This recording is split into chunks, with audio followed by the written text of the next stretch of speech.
Hi guys. 안녕하세요.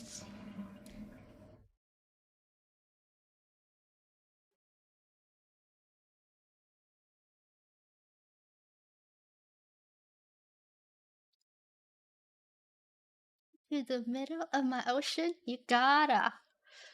It's 'cause baby, I'm a hustler. They all sing, oh, I love her. Thank you.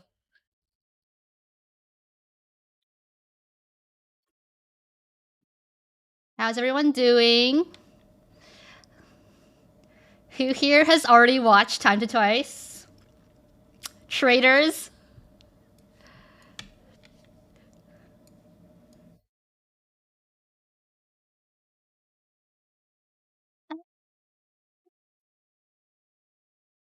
Good. Not yet. Sus. I'm driving back home. My connection is so spotty. Be careful driving home.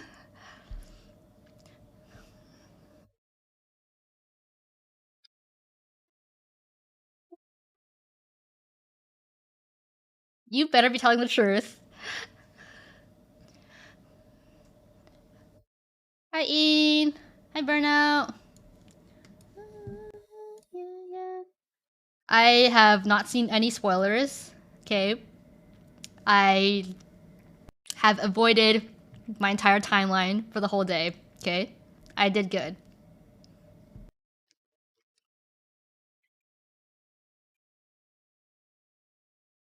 Hi, Ribbon. You're currently at the Dodgers game. Oh my gosh. Hi, Tech Junkie. Hi, Burrito. How has your week been? How's everybody's Friday going? Hi, Ange.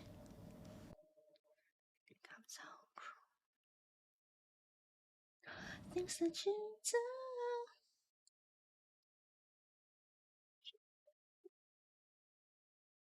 What was dinner? I had. It was some kind of spaghetti with meat sauce. It was really good. It was really delicious. Driving as in riding the back seat. Ah, okay, that's fine. You can text and ride then.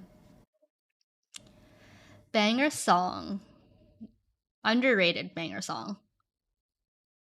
Currently working some overtime. How's your week been? I hope you're getting at least paid for your overtime. Hi, Joyce.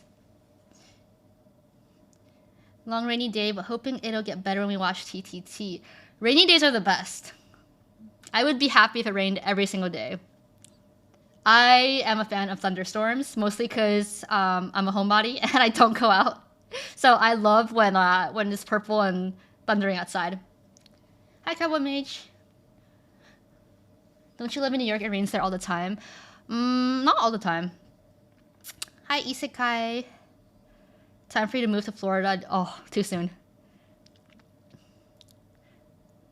1.5 times normal wage. If not, I wouldn't be doing overtime. Yeah, you make sure you get paid. So guys, I have learned half of the choreo for like Ua. It might not take me as long as I thought it would take. Not to say that I'm good at it yet, but I'm making progress. Slept at 1:30 a.m. in the morning just to finish all my work for this week. How much sleep did you get? Looking forward to that Momo dance break. It's so dizzying to swing your head around, guys. It's so... Oh.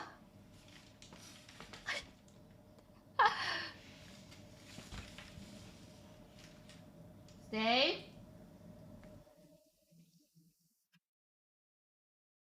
Okay, I need to get a better divider.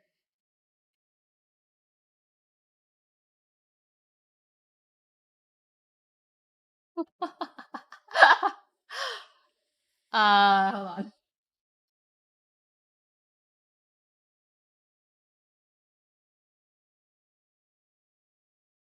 Okay.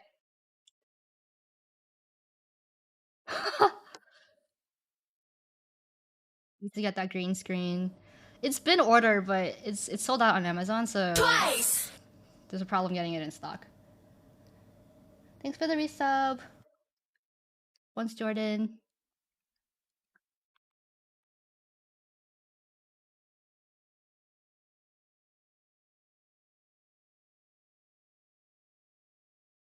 Okay, but somebody please learn this with me. I feel so awkward doing it myself.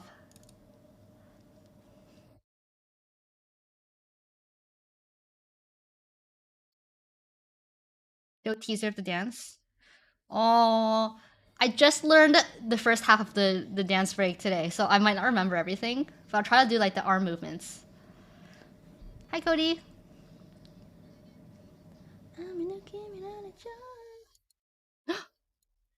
Oh, how about now? I learned the dance break 6 years ago for performance at school. Teach me. Yeah, so I was saying how I learned the first half of the dance break today in like an hour. So okay, when the dance break comes, I'll try to do like the arm, the upper half body movements, but no guarantees I'll remember everything. Ha!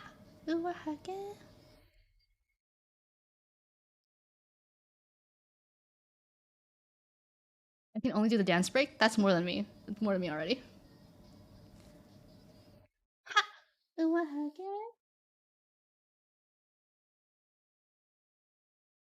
Silly penguin. Hi.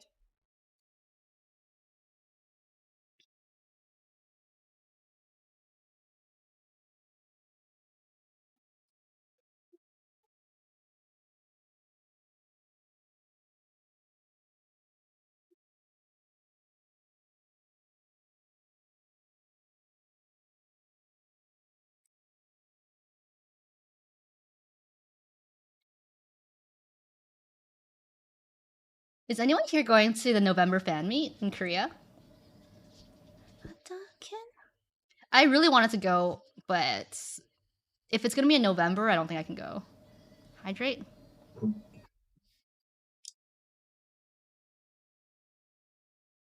Just going for the Beyond Live. Yeah, the fact they made it available online, I'm just like, well, I guess I can just watch it from the comfort of my own home. Why even go to Korea?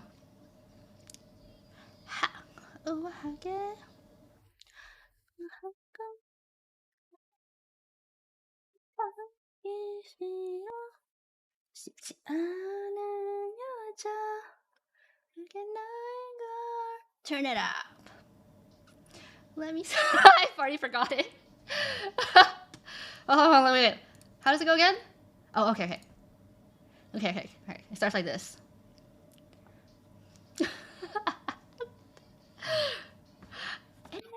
Easy about it twice.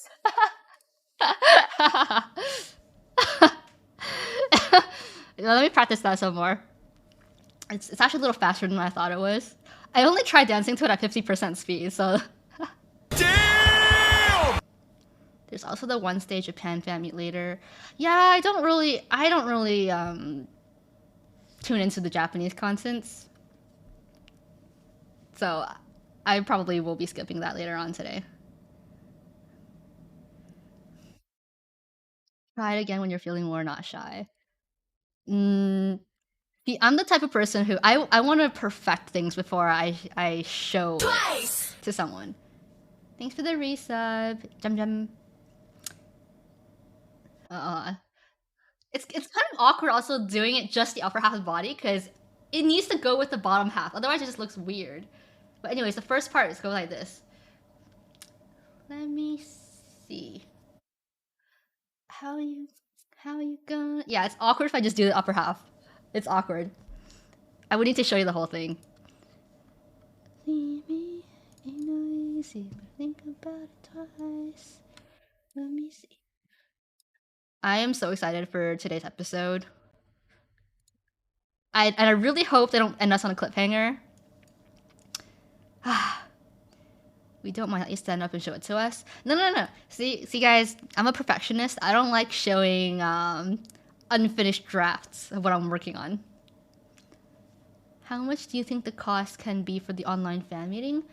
I'm gonna assume it's around $100 for like for the best tickets. Around 100, 150, 120. Usually Korean concerts and fan meetings aren't very pricey, from what I remember. Hey, Carney-chan. Let me see. How you gonna treat me? Ain't no easy to think about it twice. Let me see.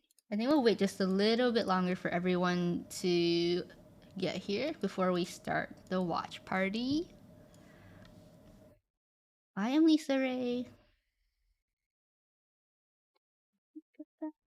Twice! Thanks for the resub, Darko. I've been resting a lot this week, actually. Usually on my no stream days, I'm working, whether like editing videos or working on content, or practicing drawing. But yesterday, I just rested all day, and it was so nice. It was just so nice. Oh, that's Mominari.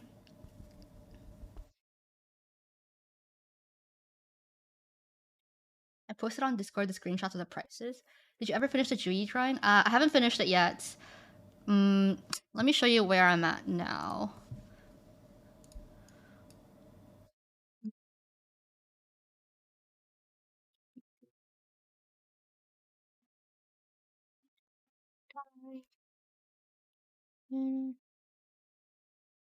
Okay.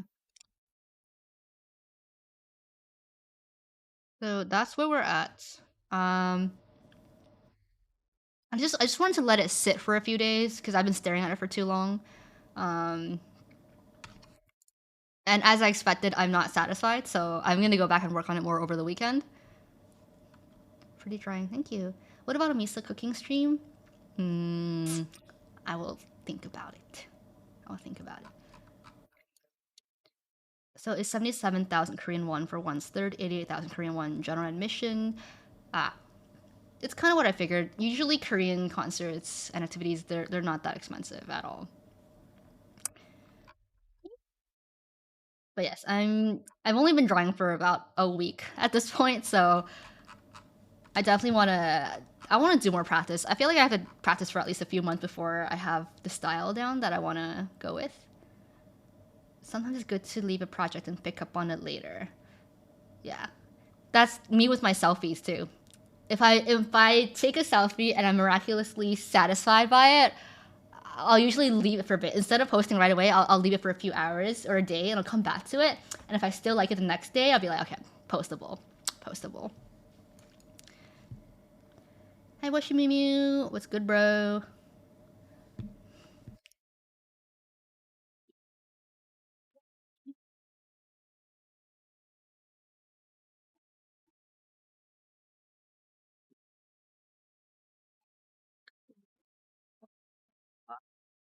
Whoa.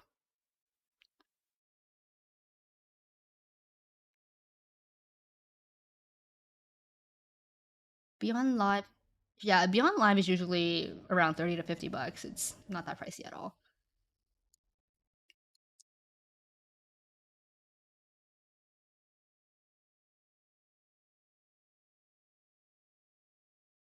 We won't know until later.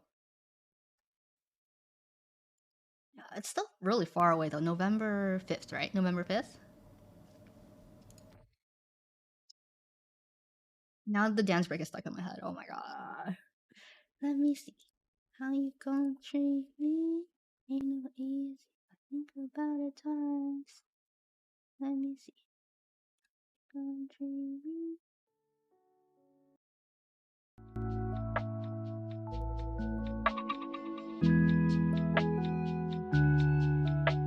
Any costume you hope Twice would wear this Halloween?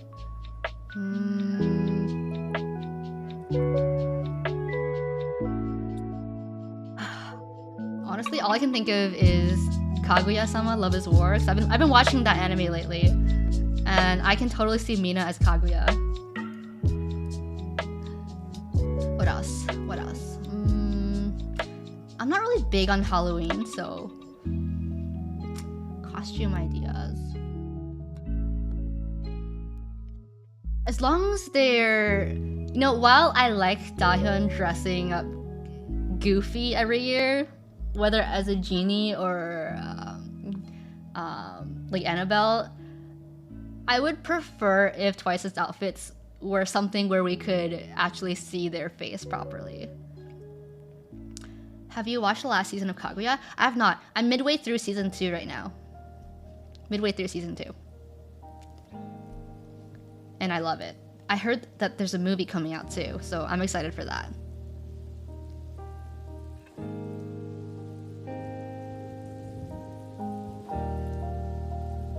We see their face properly too much. We need fun stuff. Okay, maybe for like one of the shows or like half the show, you know, have your costume and your makeup on, and the second half, take it off. I love Dubu costumes so much.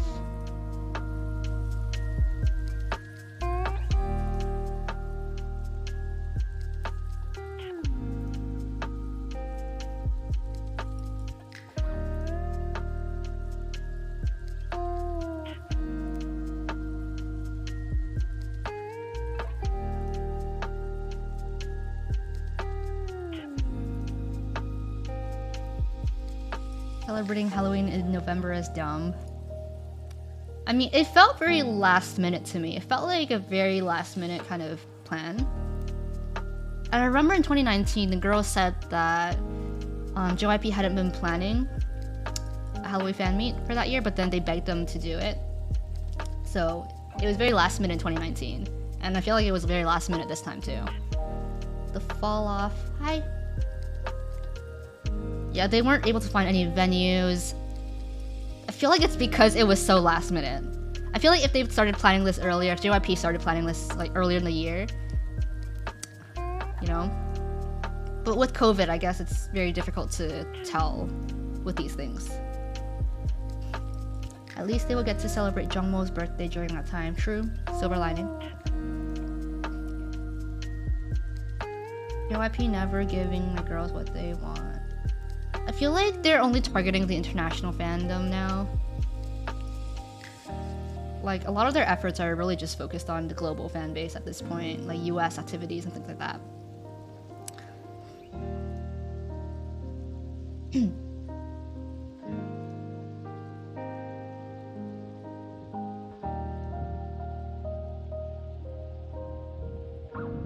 Okay, guys, before we start, let me pose a question to you. Because I saw this tweet and then I was talking about it with my friend, right? Hold on, let me find it.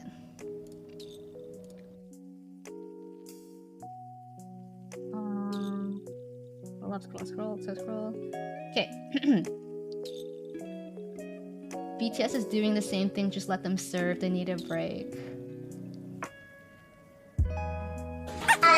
Is serving really a break though? Okay, but yeah, I don't know too much about that. I don't want to really get into it. I don't know why JYP doesn't push towards Europe more. Me too. Twice is insanely popular in Europe. They are. Okay, wait, actually two things, guys. Two things. One, I realized after the end of my last stream that I told you guys I was gonna tell you a dark secret, and I never did because I was too distracted by drawing through these fingers. So I'm sorry, I forgot to tell you, but I feel like you guys forgot too, so it's not all on me, okay? Remind me again and I'll tell you later on during the stream.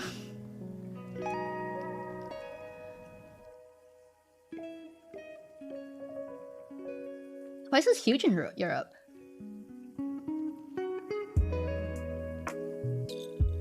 Those EU fan camps with Sana were just a lot of curious old people. Oh my gosh. Misa's secret is that she has a giant axe in her closet. No, now the mood isn't appropriate for me to say my dark secret. Hi, Love Forever 24. Love Forever. Is this another account of yours? Why does it say first time chat? Those Italian onces were so supportive of Sana and Chaeyoung. It was awesome to see. It was really nice. I was happy for them. Alright. No, I'll tell you the secret later. I'll tell you the secret later. And it's a secret I can only tell you guys on stream. Okay? Because I know this person is not watching. Okay? But I'll tell you later when the mood is right. When the mood is right. I can't get to my old account for some reason. Oh no. Did you have a sub? Just don't forget, okay? Just remind me. Remind me. Huh? Yes, this person. It's about somebody, okay? What if that person watches? Even if okay, I'm like 99% sure that they do not watch my streams. I was on a call and they went, what secret? They hung up, it's okay. It's not about Alex. It's not about Alex. I'll tell you guys later, okay? If there's a 1% chance that they're watching this stream, then I hope they know that the secret is about them. Okay? I'll say that. It was about to expire anyway. Okay, good. I don't want you to have wasted your sub for the month. Okay. No, let me tell you guys the moral dilemma I've been having with my friend, okay? Okay, say you're in a friend group, right? Say you're in a friend group, or say like you have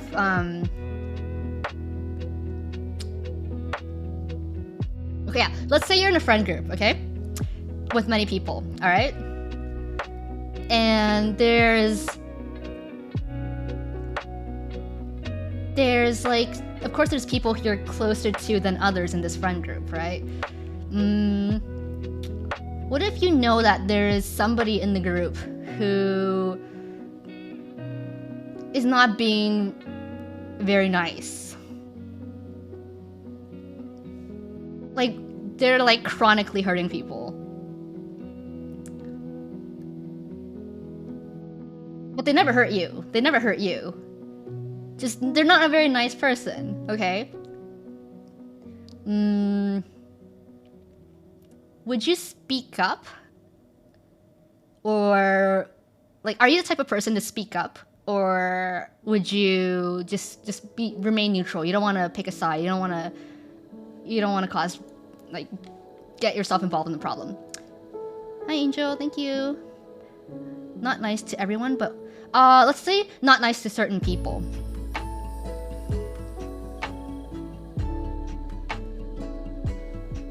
Yes, I'm too vocal. I had a similar situation. Let's say if you speak up, you risk being like ostracized from this group. No, this is not the secret. This is not the secret. This is just a moral dilemma I was having with my friend earlier today. Cause I saw a tweet about it. No, that was not a secret. No. Certain people inside the friend group. You would talk to them. But let's say that everybody who this person was not nice to, you're not that close with. You're not that close with them. So you don't really have any obligation to step in and do anything about it. And nobody else is doing anything right now. Been there, done that. Depends on what you want to see in the mirror. I would say if you lose a group over standing up for someone being toxic, then it's not a group worth having. Oh, 역시. I end up with too many friends. Will everyone hate you after confronting that person? They might. You don't know, but there's a big chance they might. Like, hey, this is what I'm hearing and the impression that's coming off. Like, would you confront that specific person, or would you, like, how would you go about this? Would you directly confront the person who's being not nice to, like, those certain people? Talk to the people that person is being mean to first and get their take first. Can you talk with others in the group first? You could, but you're also not sure whose side they're on.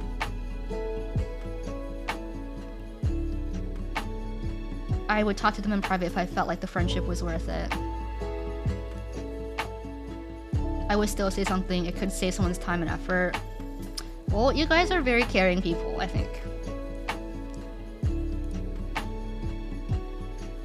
Because sometimes, like, when you're in a big friend group, like, let's say there's like 25 people in this friend group, 25 to 30 people, and then you're not really close at all with some of these people, and they're the ones who are kind of victim to this toxic person's like attitudes and stuff. I'll still confront that person who is mean. I won't care anymore if the others will hate me. Better to leave those toxic friends behind. Too many friends, too many fake friends at that point. I would stand up for the person they're being mean to. Really? That's very noble of you. Friends come and go, real ones stays. Then can you distance yourself unless it's really touched upon the people closer to you? Imagine having 20 to 25 friends. No. Let's pretend like you're in school, like you're in middle school and you're in class, and there's like about 25 to 30 people in class. And you know, and you see like someone's bullying someone else. Not really bullying, but they're not the nicest, most welcoming person to them. Would you just remain neutral? Like if you didn't know these people that well at all, they're just acquaintances. Next time they say a mean joke, ask them to explain it. Maybe ask them why they're acting like that towards that person. Then just pretend you don't get it. Okay, so you ask the bully. You ask the bully, hey, why are you being like this? And they go like, oh, I just don't like that person. Hi, orbiting. We'll call that person out if anything, and risk getting ostracized by your entire class.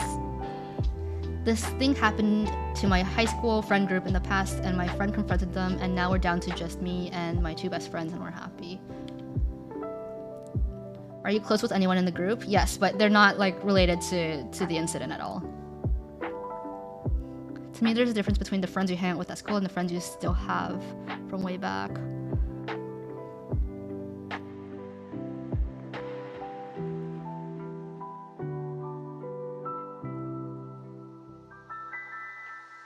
If we're adults, we should be able to have at school, have adult conversations. This isn't the case nowadays. People are not ready for convos.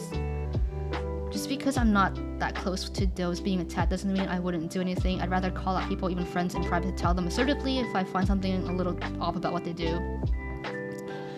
Okay, because I saw this tweet saying, if there's an abuser in your friend group and you choose to stay out of it and not pick sides, then you picked a side. You fostered a space that was safe for someone to abuse others, a space that says you are welcome to hurt people here. You're basically an enabler, right? And then me and my friend were talking about this on Discord earlier today. And you know what? Like, there's different factors and everyone's situation is different. But in my opinion, hey, first of all, it's very noble of you if you decide to stand up for the person who's getting hurt. And if you're gonna take on that role of calling out, you know, the abuser, the bully, whatever. But also, I will understand if you don't. If you decide to stay neutral for your own reasons. Like, let's say you're not close with them at all and, you know, you don't want to get involved in drama. That's valid. That is fine. Like, you don't have to be the noble, valiant hero, you know? Like, sure, it'll be great if you could, like, in an ideal world, you know, stand up for your friends, even your acquaintances, you know, call out toxic behavior like that. But you know what? If you didn't speak up, I would be okay with that. I would not judge you unless the person being hurt is someone close to you or if they reached out to you directly. If the person / people who are being hurt in the situation are reaching out to you directly for you and asking you to take a side, they tell you their side of the story, they ask you to take a side, and you still choose not to take a side. Okay. In that case, yes, I would judge you. I think in that case, I think it's your effort and acknowledgement that counts. Like, first of all, if you didn't pick a side, is it because, like, did you actually carefully think it through? And are you consciously choosing not to take a side because you agree with both parties? In which case, you know, that's fine, it happens. And you know what, you have a point. But otherwise, if you don't make an effort at all to even understand the story fully, and you're just choosing not to take a side to, you know, avoid causing drama or, you know, just to stay out of the problem, then in that case, I would think not the best of you. I would think that you didn't care enough about the friend who was being affected.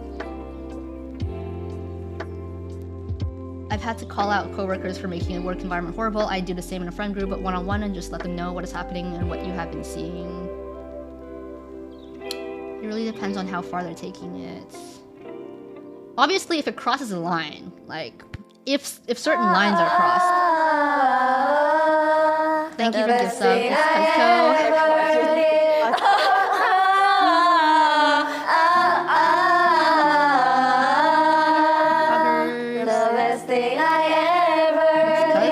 MVP, let's go. Anyways, what was I saying?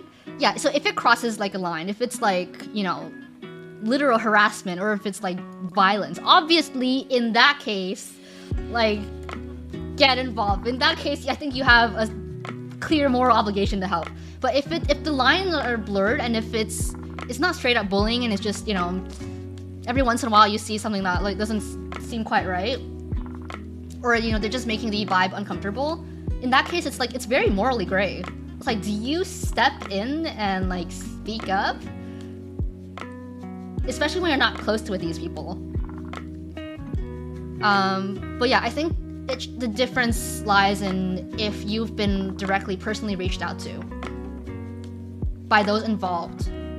In that case, if you don't pick a side, if you refuse to show empathy, I would just think you're selfish and ignorant. If you don't show any effort at all, I don't like people like that. People who would avoid taking a side just to avoid like getting involved, like just to avoid trouble. It's hard to speak up for some people, but for me, if you know someone who does bad things, stay neutral and is friends with them, I'll think that you're one of them because you're not cutting them off and just letting them do those bad things. If you're friends with someone and if you're close with them, and you know they're being toxic and they're hurting people intentionally, I think at some point you have a sort of responsibility to at least not enable that behavior and call them out when you have the chance to. Speak up for someone if you can tell they're emotionally hurt. If you're scared, don't, but if you can, you have the strength. And I know people like that, but I think over the years I've learned how to draw boundaries between myself and those kind of people. Cause like, some friends like will not care about you, period. See, some people will not, even if they're friends with you, they won't really care about you. They won't like deeply care about you. They won't be that emotionally invested in you, and that's okay. That's okay. That's okay. As long as, you know, you draw the boundaries and you know where they fit in your life. Then they are not friends.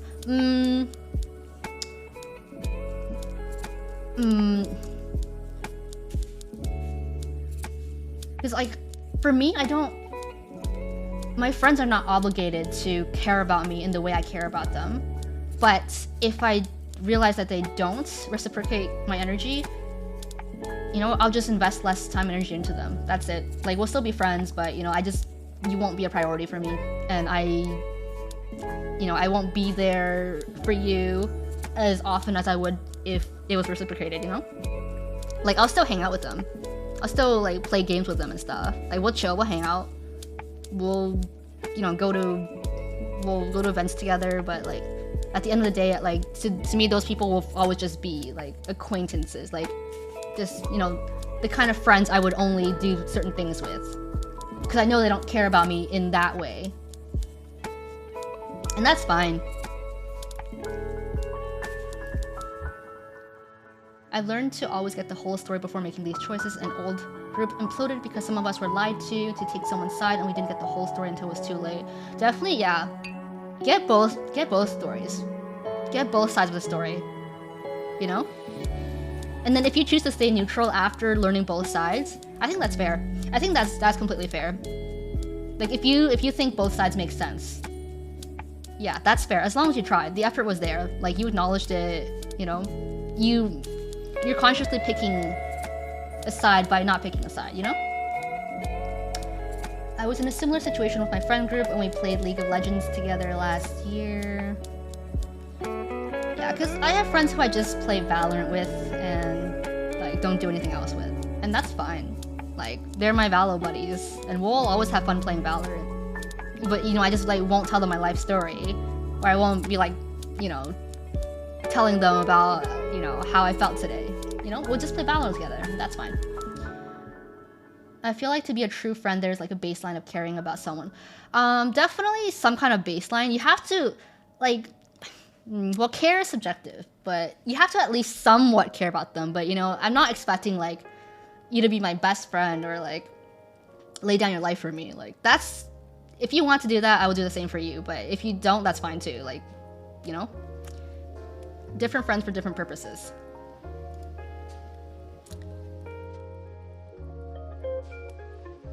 People I've spoken up against later down the line, they try to make peace. So maybe they do see that you're a good person.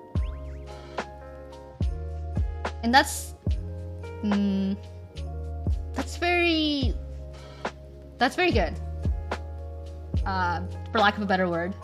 It's good that later down the road they do recognize that when you were speaking up, you were you're doing it out of the goodness of your heart. I always believe that true friends stab you in the front. Then there's friends that you just want to kiss. Where my homies at? Don't forget to kiss a homie today, guys, if you haven't already.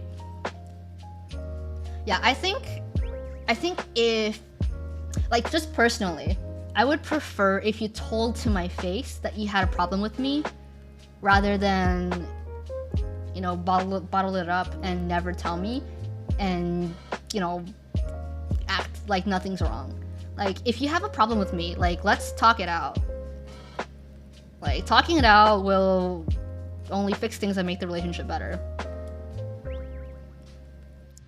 But if you don't, like, let's say I did something to tick you off, and you didn't like it, but then you just never told me, but you just have this resentment that just keeps growing over time, and then at the end of the day, like, you know, we stop being friends because of that.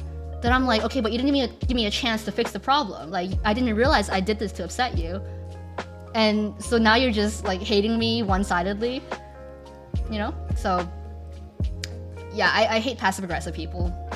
Like, just tell me if you have a problem with me. Let's talk it out. Like, I'll apologize. What's the problem? Much like a relationship, communication in a friendship is important too. I mean, friendships are relationships, right? What if you're a toxic boss and you scare your colleagues? I quit my job without a word today, guys. If you're a toxic boss, that's completely different. There's a power dynamic there. I think that's completely different. But I think if you're equals, like in a friendship, I would much prefer you stab me in the front than in the back. I have had some toxic friendships and I'm glad it's over. Yeah, I've had my share. It's really annoying. But over time, I think I get better at realizing what kind of people I want to be friends with instead of just... I used to want to be friends with everyone. Like, everybody I came across, I'd be like... I would want them to like me. I wanted to be likable to everybody. I wanted to impress everybody. I wanted to be approved by everybody. But now I'm starting to more be able to weed out who's not worth my friendship, who's not worth my time. Like, now I see, oh, if this person isn't like reciprocating like my efforts, then why am I putting in effort? I move on to the next person. I'll find someone who actually wants to be my friend.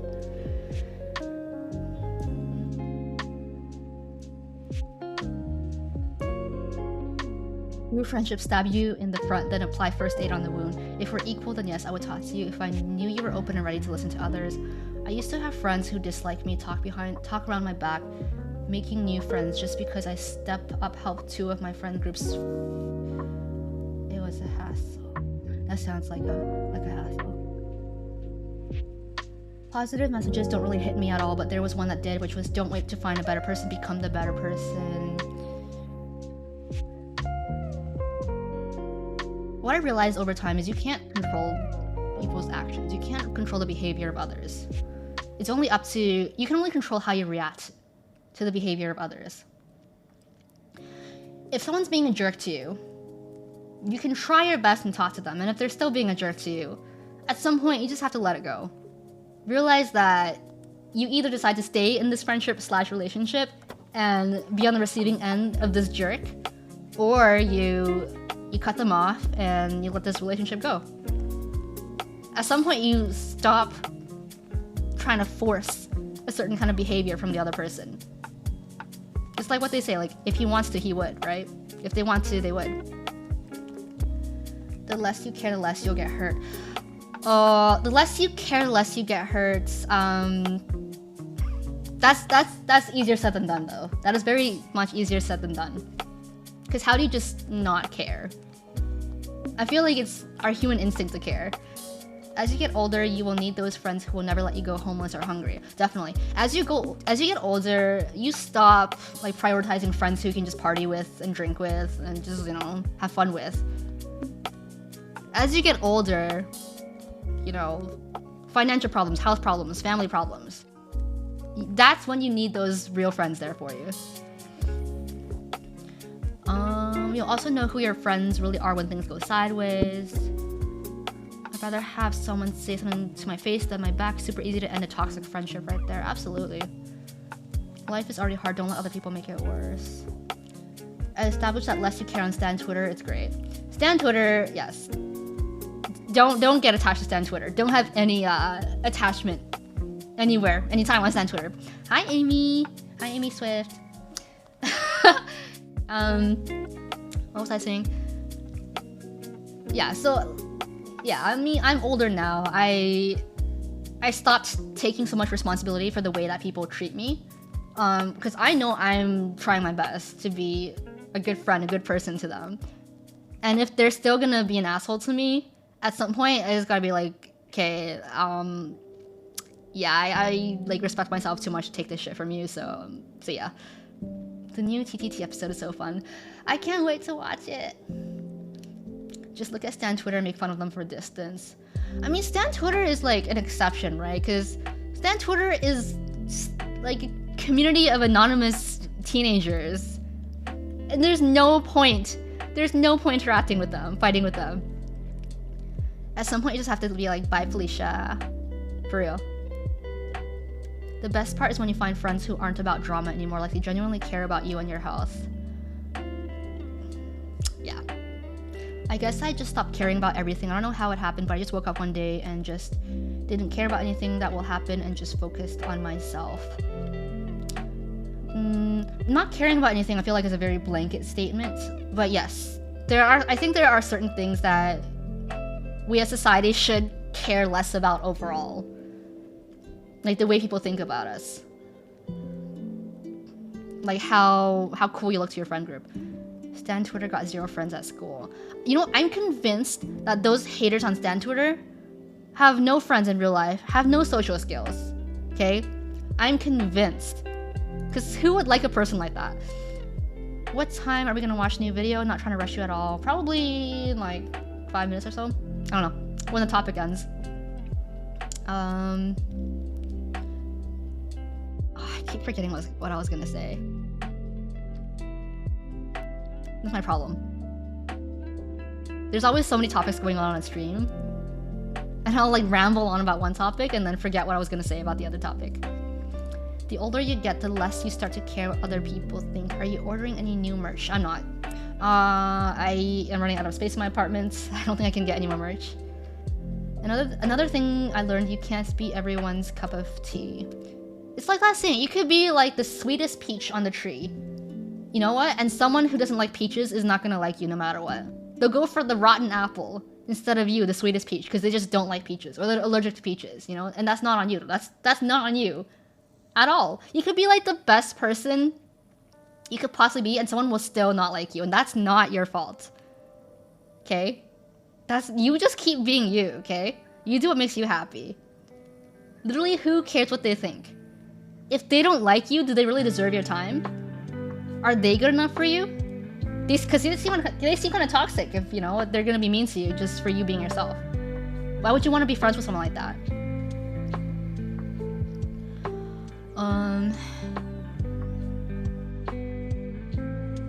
Yeah, some people on Stan Twitter are so miserable. I sometimes have trouble wrapping my head around it. I swear, like, COVID has made people lose their minds. Like, they forgot how to be people. Not everyone will get along, and that's okay. It's also better to have quality friends rather than many friends. Having many friends, I realize, causes too much drama sometimes. Because I basically, in the past few years, I went from having a very, very small circle of friends to having like a very large circle that I didn't really expect to have. And personally for me, if anybody tries to talk to me, if anybody tries to be my friend, I will do my best to be their friend. Even if it's too much load for me to take on sometimes. And I realize that when you have too many people you're trying to be friends with at the same time, it causes problems. So I'm trying to find a balance. Just find people that can openly speak to you about anything, even about pet peeves. Keep those friends because they're irreplaceable. The friends who I have who I trust with my life, I want to keep them forever. I want them to stay around forever. And I have a feeling they will stay around forever. And I feel grateful to have them. I tell them that all the time. I tell them that. I probably annoy them too much with how much I tell them.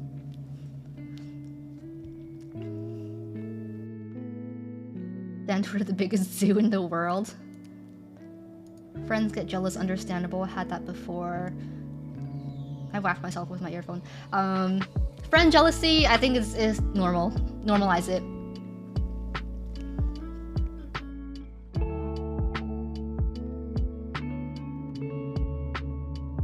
Alright. I really like having these kind of talks on stream. I really do. One, because I feel like a lot of people could relate. And two, I think it's not talked about enough. I think people too often try to hide what they feel.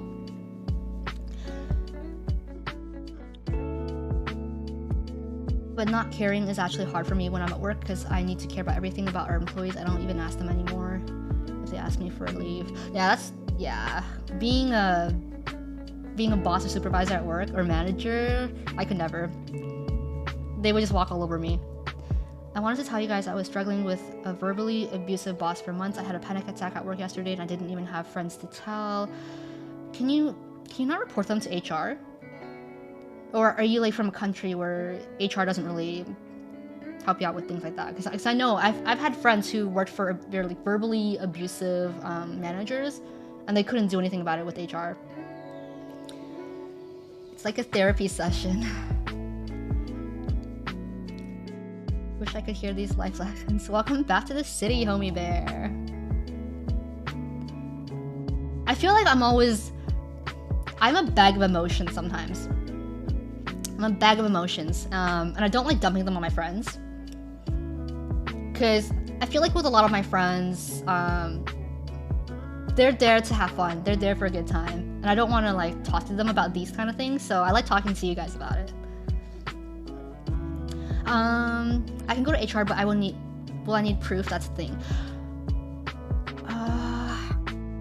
See, I've never personally dealt with this kind of thing before, so I can't say for sure if you need to bring proof with you, but I feel like if you are the victim in this case, they should give you the benefit of the doubt, even if you don't have any proof. You know? And yeah, you could try to record one of these sessions with your phone and show that to HR if you really were scared. Do say that most people leave jobs not because of the task, but because of the people you work with. If HR doesn't do anything, that's probably the time to leave. Yeah, no job is worth verbal abuse. Part of the reason I quit pharmacy was because of the verbal abuse from customers. It wasn't worth it. I was so unhappy going to work every day. I was having panic attacks at work. I started to get panic attacks whenever I was in a crowd of people. Whenever somebody would walk towards me, I would get become on edge, because I was I was so anxious at work.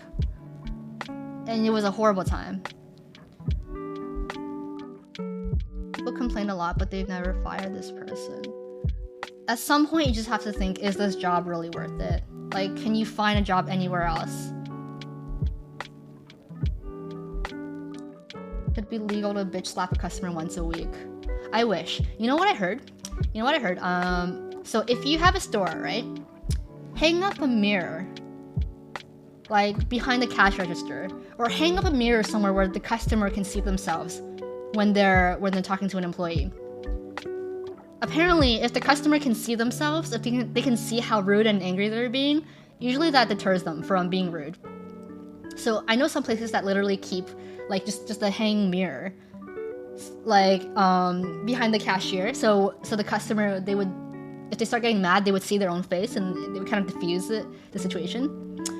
Are the panic attacks less now? Yeah, I haven't had a panic attack in a really long time. I can't remember the last time I had one. I know they're not gone forever, but it's definitely a lot less. Depression is like so much better now. Anxiety, yeah, also so much better. Everything's just a lot better mentally for me right now. If my work hears even one complaint, they come running for the person the complaint is about. That's how it should be. Sometimes HR doesn't do shit. My boss is a complete asshole and many people have told HR, but they haven't done anything yet. It's time to leave. I think that's the cue to leave. Good for you. Thank you. Or another tip I learned is if you're getting yelled at by a Karen at work, one, either say, I think you have something in your teeth. Like, is that like, do you have something in your teeth? Or two is ask, oh, can you just keep asking them to repeat it? And then when they repeat it and hear themselves, they realize how ridiculous they're being. And if you point out there's something in their teeth, they will immediately become self-conscious. They will immediately forget that they were angry. They will become self-conscious. So if any of you are facing someone verbally abusive, try that one day. Try that one day. Hopefully we can get to 0 panic attacks and depression in the future. Hopefully. Yeah, that's a topic for another day, I think. Any job that's mainly customer service focused has been so bad since COVID, the stress ain't worth it. Absolutely not. Absolutely not. Retail workers get treated like dirt. Yeah, say there's something brown on your teeth. Just be like, excuse me, ma'am, you have something black on your teeth. They immediately forget what they were angry about. Speaking of Karen, there's this diner where their staff really verbally abuse the customers as part of the concept. I've seen clips of that on TikTok. I can't imagine what it's like to eat there. I can't imagine that being fun after just like a one-time visit, you know? I used to work a lot of customer service jobs and I developed a thick skin. I just let them yell and it goes in one ear and out the other. I'm not about to let some stranger ruin my day. Hey, good for you. Good for you. That is a life skill right there. Do not let them get to you. When I would work the service returns desk, I would just keep repeating policy back to them. I understand that, sir, ma'am. However, this is what policy says. They either diffuse themselves or ask for a manager. And what if you are the manager? Because when I was working in pharmacy, as the pharmacist, I was the manager. I was the supervisor during my shift. So if they ask for the manager, that's me. So that was what I was dealing with. I want Misa to sing Wake Me Up when September ends. Wake you up tomorrow. I'd also become a professional at turning that... Guys, I have so many pharmacy stories for you. So many pharmacy stories. Okay. One time, I think I was like in my early 20s. Yeah, pretty sure early 20s. I was working at Costco. And then this dude got so mad. Because his medication wasn't ready in time, right? He got really impatient, and then it was my first pharmacy retail job. Like, I was working as a pharmacy assistant, basically a cashier, and it was one of my first times. And then I was trying my best. I was like, I'm sorry, sir. Your medication should be ready soon. Please just wait a little bit longer. We're very, very busy right now. And then I remember, oh my god, this dude. He was like, listen, I know you're like only 12 years old, but you know, us real adults have, you know, really rely on this medication. You know, you don't understand how important it is to me. I remember my face got really red. My face got really red. I didn't even react to him. I didn't react to him. I just left. I just walked away. I just went into the back room. I don't know if I cried or not, but what the fuck? Wow. I mean, I know Asian don't raisin, but I did not look 12, okay? I did not look 12 years old. What happens is this: the manager repeats the policy, the customer leaves mad, calls corporate, and then corporate calls the manager to do what the customer says. This is why I hate retail. They bend over backwards for the customer. I hate retail so much. Wait, I'll get back and get her, and then just appear again. I've seen those TikToks. I don't have the gall to do that. How do you greet these angry customers?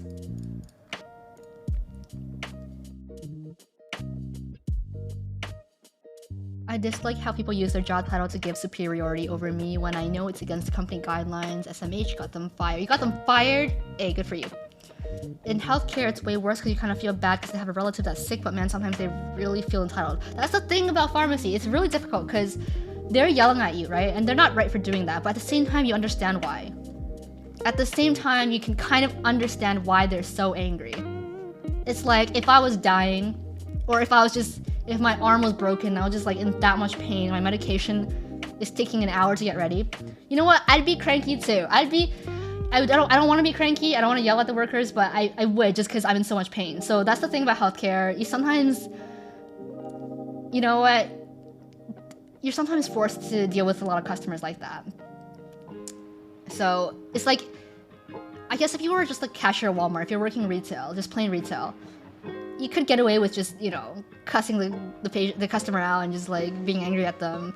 But in medicine, in healthcare, it's like you can't even do much. Just apologize and try your best to diffuse the situation. We've had Karen customers and my dad really had enough and fired back. It was the most satisfying thing ever. He gave us permission to talk back to customers if they crossed the line. And then they report you to headquarters, to head office. And then what, you know? I remember my first year of being an actual pharmacist. That first year was really difficult. It met a lot of Karens.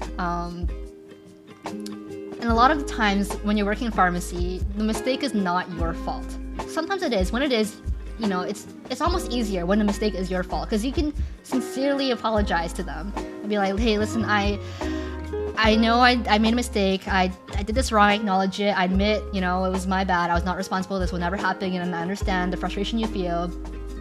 Okay. And that's a script. You can follow if you like. That's a script that I use. But when it's not your mistake, when the Karen is yelling at you for something another employee did wrong on their shift, that's when it's most difficult. What are you supposed to do? Keep your cool and admit the mistake and apologize on behalf of the other person who made the mistake. Meanwhile, you're getting the brunt of it. You're the one being yelled at. It's rough. So that's something that I had to deal with a lot in healthcare. A lot of times it was not my mistake, but I would be the one getting yelled at, and I would just be like, hey, listen, I understand, you know, how frustrating the situation be. You know, it is absolutely inexcusable. I will, you know, speak to whoever caused the issue and make sure to escalate the situation, and, you know, I will get back to you and we will make sure this never happens again. I'm like back to my pharmacist mode.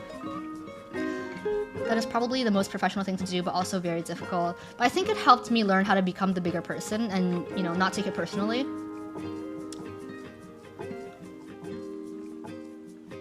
Like in my first year of work, I had this really rude customer. Really, really rude customer come to the pharmacy. I remember I remember her real name, but I'm not gonna say her real name. Let's just say her name was Jane Smith, okay? After that shift, I told all my friends about this Jane Smith. And we ended up naming my white hairs after Jane Smith. Like, every time I grew a new white hair, I would call it a Jane Smith. Okay? Because that's how frustrated I was at that Jane Smith, okay? I was getting white hair because of her. Even to this day, my friends and I still call my hair like Jane Smith. Not the actual name. Remember those professional responses. It helps de-escalate situations. Yes, guys. Something you might not know about me is I'm very, very good at interviews. I am somehow very talented at interviews. So if you ever need sample interview answers or sample scenarios you want to talk about, examples to bring up in your interviews about a time that you helped a colleague, a time that you showed you had great teamwork,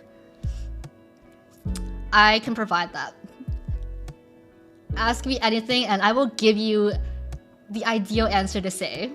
Just write it down and say it, okay? How many subs to have you come interview for me? I'll provide the disguise. 200 subs. Literally, and this is a hack, okay? If you're... What's the weakness we can turn into strength? Okay, with that question, it's a bit of a trick because you don't want to make it sound too baity.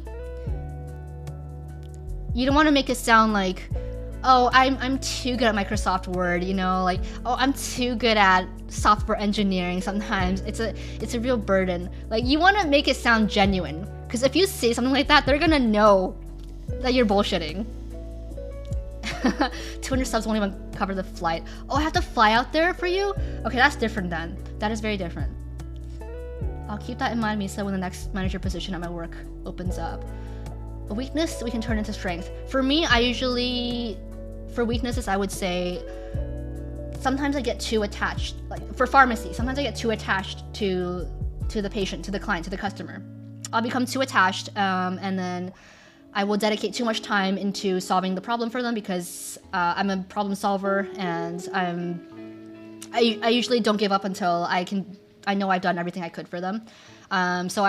And you have to say, I recognize it's a weakness because it can be very time consuming, and then say how you're working on it. Say, I'm better learning how to prioritize my tasks at work, and also developing my problem solving skills so I can better analyze the problem, and things like that. It's just the art of bullshit, really. What's your interview hack?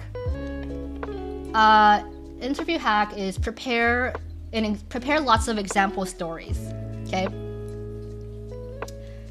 Okay, prepare, because in interviews they're definitely gonna ask you, tell me about a time when you demonstrated this on your resume. Like, tell me a time when you showed you had great leadership skills.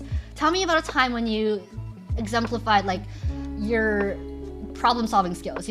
Come up, just have like at least, I would say 5 to 6 example stories, 5 to 6 stories, and you can spin them to match the question.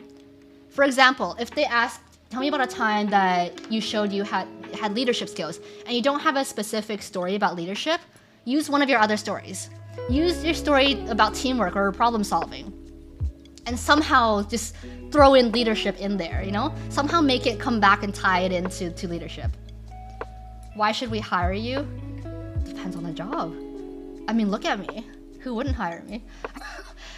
Yeah, so I usually have like one interview script that I use for every single job interview. Also smile. Just be like, hi, I'm Misa. I'm really excited to be here for the interview today. Can't wait to get started. Hi, what's your name? Nice to meet you. Just be very personable. Just smile. Always smile. And even if you're not smiling, smile with your eyes. Even if you have like a blank look, smile with your eyes. Okay? Sell yourself. That's how I learned to get hired. Yes. And maintain eye contact. Definitely eye contact. Firm handshake. Not too hard. Not too soft. Firm handshake. I need money. You need a worker. Where can I start? That's one way. And if you can't look at their eyes, look at their nose. Look in between their eyes. They won't know the difference. At the end of the interview, make sure when they ask, do you have any questions for us? You hit them with the questions. If you really want to work there, ask them as many questions as you can about the organization. You can even ask them, why they're hiring for this position. Yeah, ask them why is the spot open? Like, what happened to the last employee who worked this position? Ask about their turnover rate. Turnover rate is like how often old employees quit and they have to get new ones. Because turnover rate will tell you a lot about how difficult this job might be or what the work environment might be like. Do you take the coffee if they offer you? I've never been offered coffee at a job interview before. I've never been offered coffee. So I don't know what to say about that. I'm sure why not. Look back and forth between their eyes, lips, and do some lip biting. I think that should be a good start. Yeah, just bite your lip and wink at them, Just throw that in somewhere in the interview. They'll be thrown off, They'll even forget what they were saying. I think a great addition to your company. I would be a great addition to your company. Would love to be part of a team to help achieve the goals you're trying to reach. And then mention the specific goals. Make sure you do your homework, obviously. Know sort of what the company's statement is, their mission and vision is, whatever. Throw in those keywords here and there so you can tell, so they can tell that you really want to work there, okay?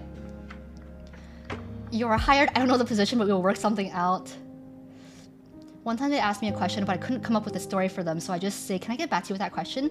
And because we had great combos with their other questions, they forgot about that one. Hey, there you go. Interview hack right there. Yeah, if they ask you a question that you don't know, first of all, it's okay to not answer right away. You can take your time to think about your answer. You know what? Better yet, bring a bottle of water with you. Bring a bottle of water. If they ask you a question you don't know the answer to right away, take a sip of your water, just drink it, stop for time, and think of the answer while you're drinking water. And if you still don't know the answer, say, I'm sorry, just say like, oh, I'm sorry, do you mind, there's a lot I have to think about for this question, do you mind if I get back to you later? And just make up some excuse. This is how Misa got hired by JYP, but she's no longer satisfied with her position, so she left. Yeah, but don't tell anyone that.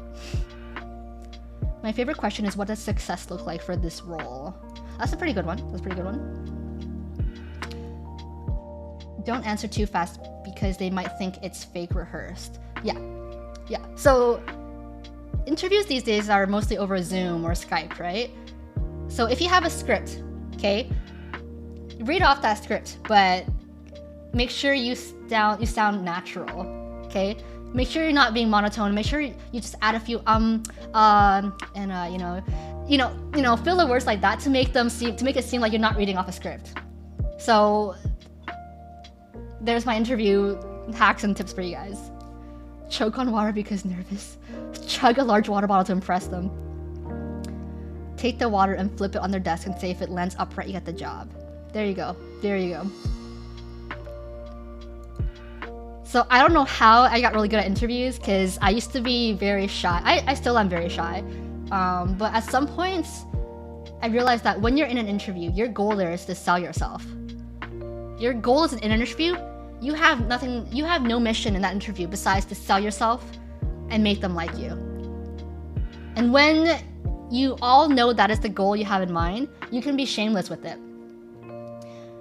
You don't have to be self-conscious about it. Just throw yourself at them. Just, do everything you can to get the job. Sell yourself. That is the moment to sell yourself. Who cares like how you come off as? It's either you get the job or you don't. Like, you'll never see them again if you don't get the job. So if you do, great. Mission success. If it's on Zoom or Skype, make sure you're looking at the camera because HR can tell if you're reading off a script. Yeah, so sometimes I wouldn't even have a script. I would have like bullet points to remind me what I want to say, so that I'm not reading off a script. But if you are reading a script, make sure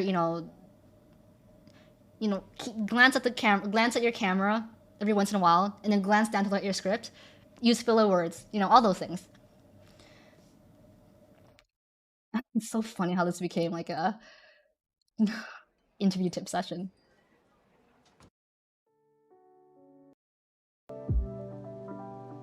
And smile. Smiling and eye contact will do wonders. It will go miles and miles and miles. Yeah, sell yourself what makes you to make the company richer.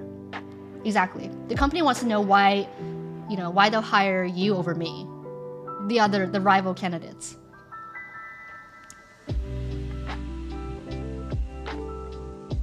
Just talk about how you'll fit into this company, how you'll make the money. That's all they care about. Sell it to them how they're gonna get the most bang for their buck, that they're gonna pay you this amount, but you're gonna do this much for them. My answer to why should we hire you is this. First off, I meet the qualification for the position. My previous work experience and skills will allow me to... Yeah, that's a good response, Cowboy Mage. To make it better, I would also add like very specific traits, specific work experience and qualities, and then relate it to the job. Is this only in some countries is smiling? Is there other countries that see smiling as too threatening? I don't know any country that would treat a smile as like a threat. Like if anything, just like a very small smile if you don't come off as too threatening. I don't know. Make sure to send them some nice headshots too.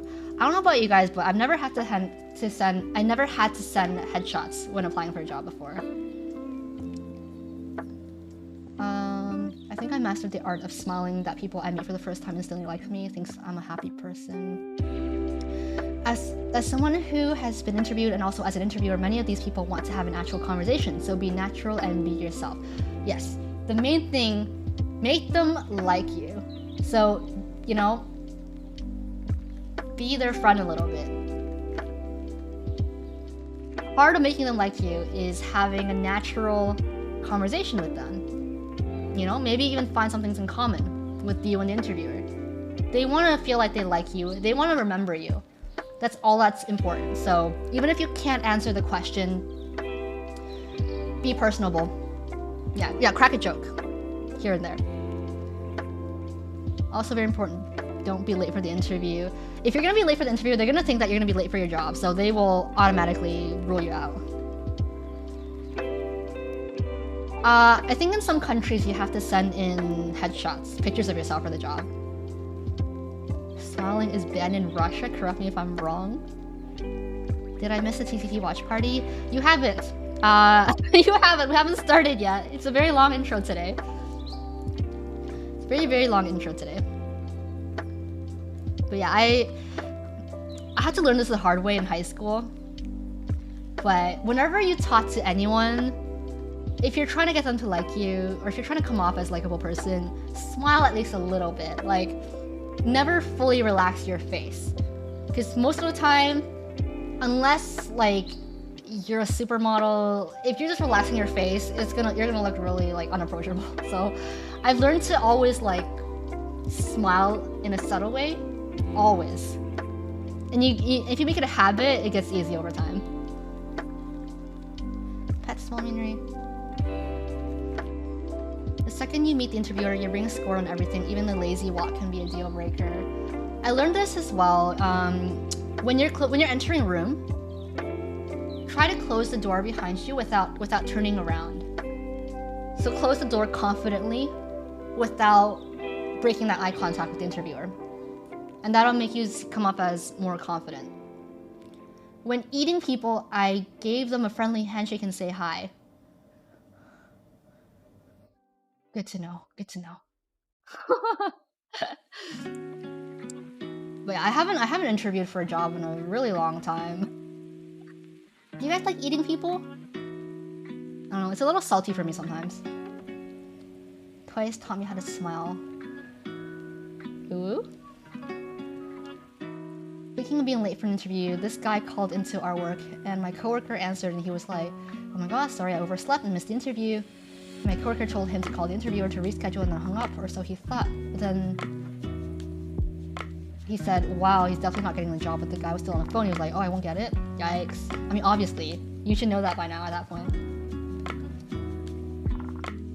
Have you guys ever eaten people? I'm just kidding, I'm just kidding. Please don't eat people. Please.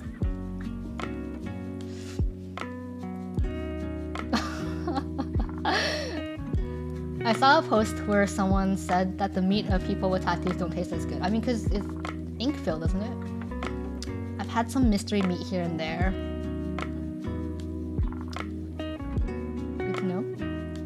No, I'm just just trolling you guys.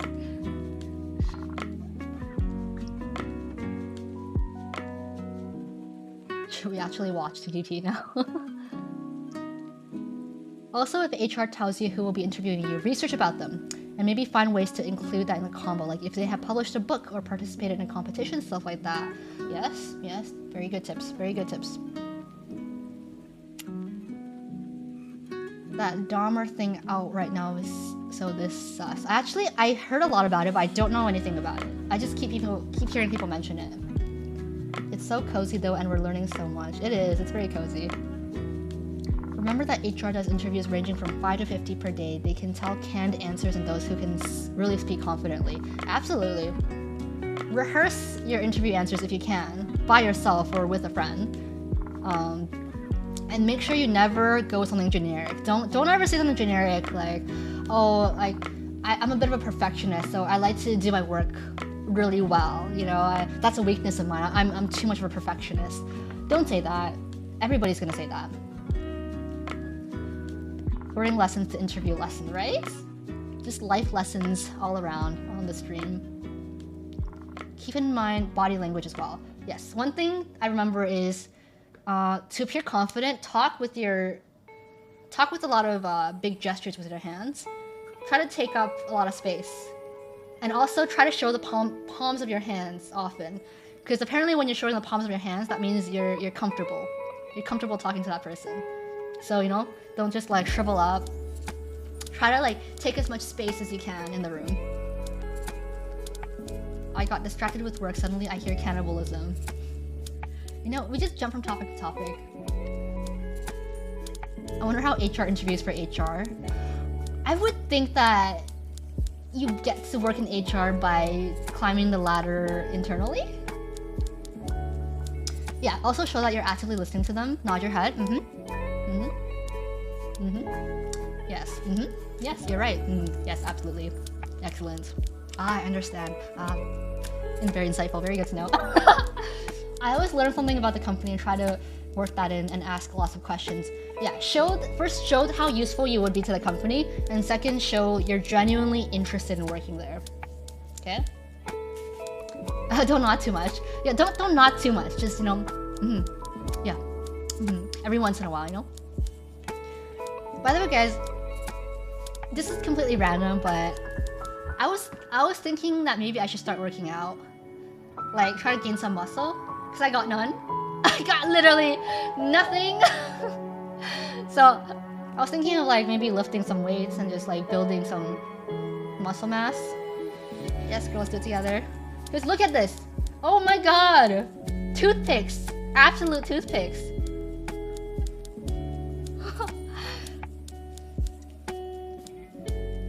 So I was thinking, yeah, maybe I should try to like build some muscle mass one day.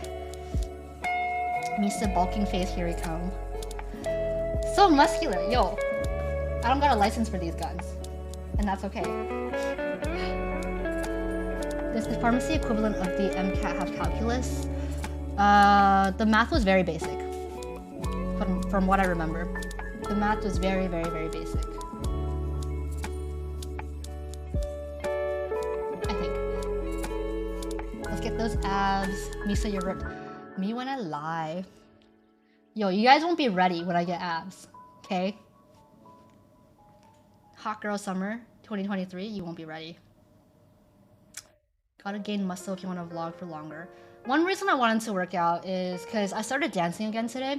I tried Danger, and oh my god, I'm so out of shape. I was breathless after the first, like, the song. So I thought, oh, I should probably work out and gain some muscle so I can better dance.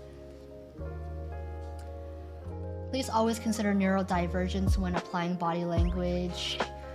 I don't know. I'm not an expert at body language for sure. I just know very like general things people look for. Like obviously like straightening your back, try to appear comfortable, you know. I'm not sure what neurodivergence would look for though.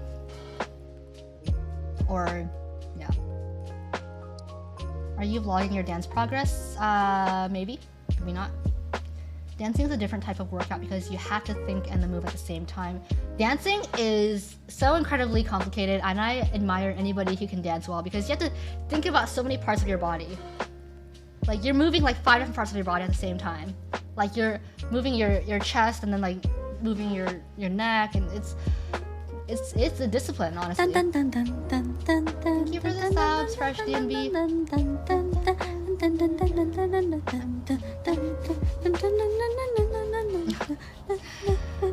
This is a very long intro, I'm aware.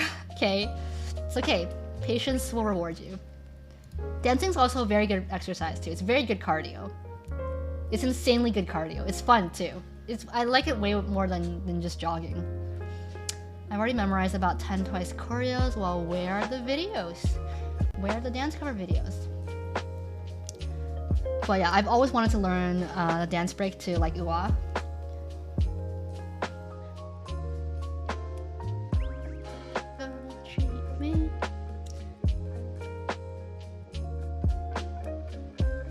Memorize every Twice choreo. You guys might be really good at dancing because I could never. I could never. Alright. I like these streams. It's a different type of cozy, therapeutic feeling compared to your drawing streams. These are like therapy life tip streams. Yeah, I stopped the music because we're gonna watch TTT. Would you rather learn more and more or alcohol free? I would rather learn alcohol free. More and more looks like it'll be the death of me. Like, even Twice seems like they can barely survive more and more, so. No, thank you. No, thank you. Alright, let's get the.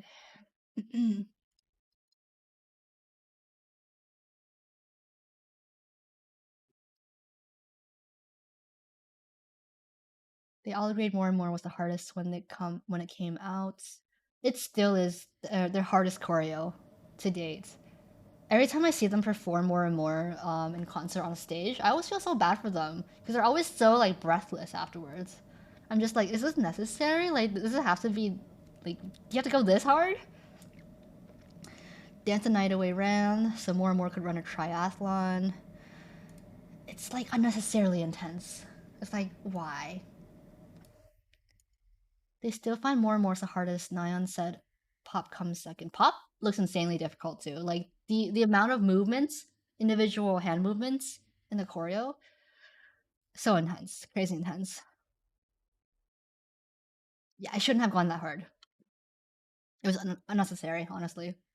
All right, we are gonna watch Time to Twice. I haven't seen anything. Your pop hand movements are on point. No, this is not right. I'm pretty sure this is not right. Let's go.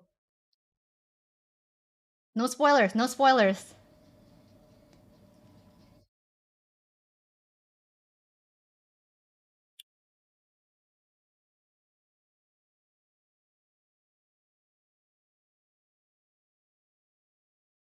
Bye.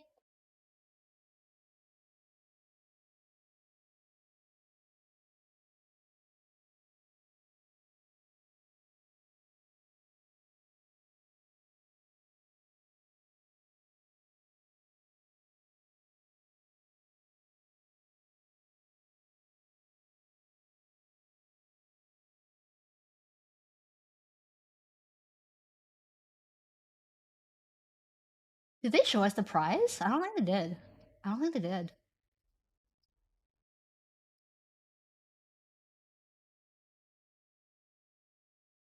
Happy market.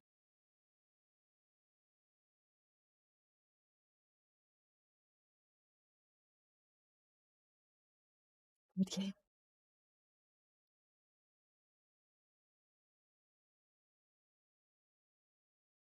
Twice the Story Begins album is so underrated. Say it louder.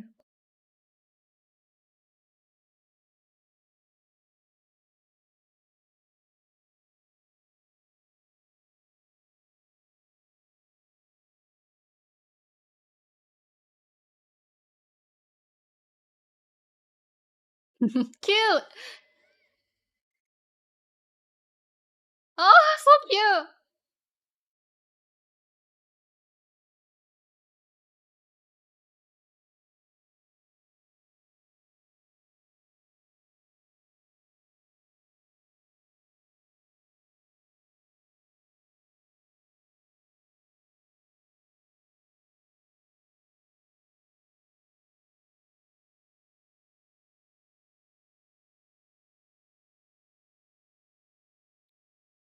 Baguette?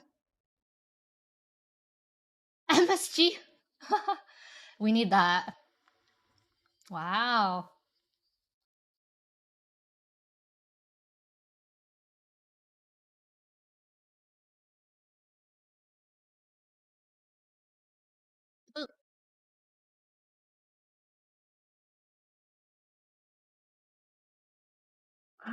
Cute. Geospace.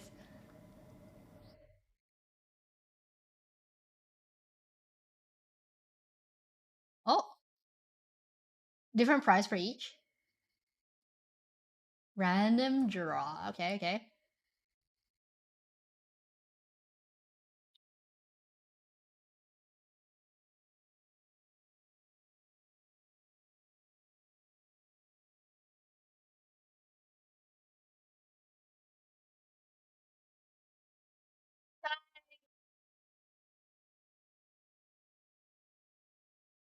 One prize's date with IU. That's worth more than a million won.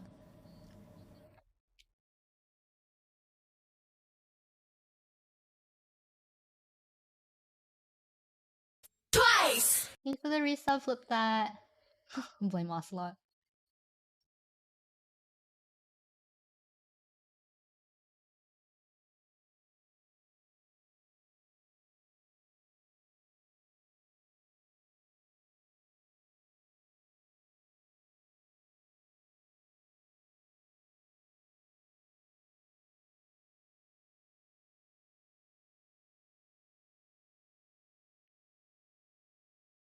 It looks like no matter what you make with those ingredients, it's gonna be delicious.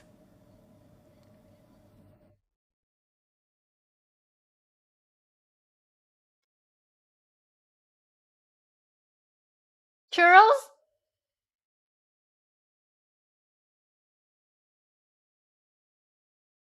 Guys, I've never tried churros before.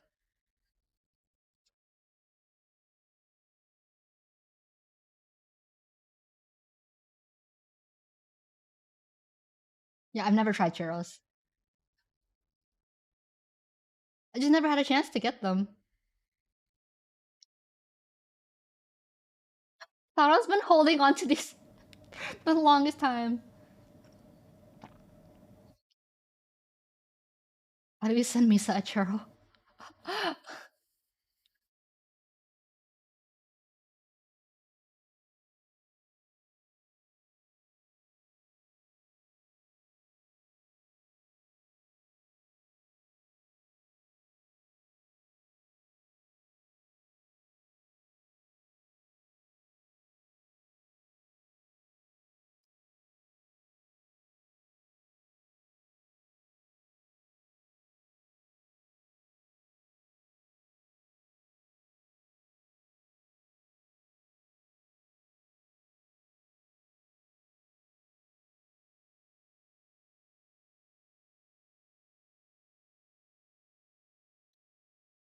I'm curious how this will turn out.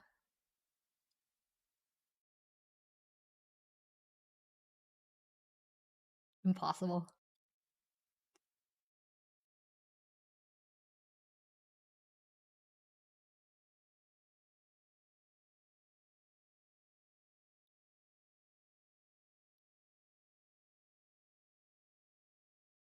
Come to Texas, we got churros.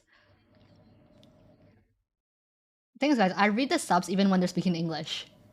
I am I am an habitual sub reader, no matter what language.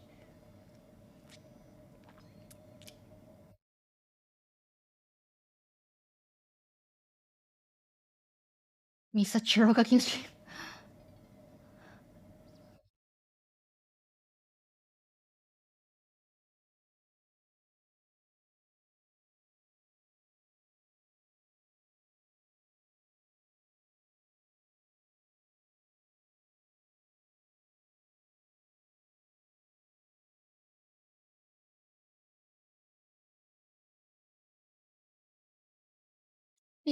You want to make another one, Mina? Oh my gosh.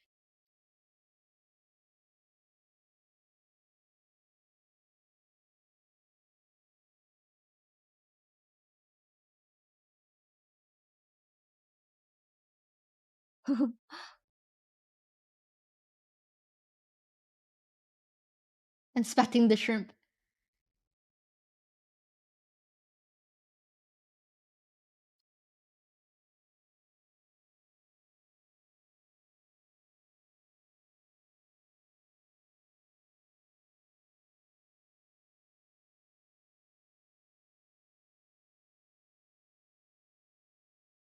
Looks like she's never cut meat before in her life.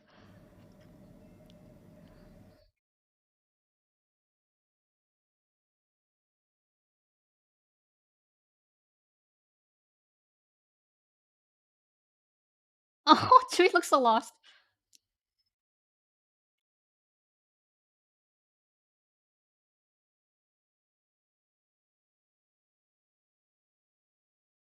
Oh!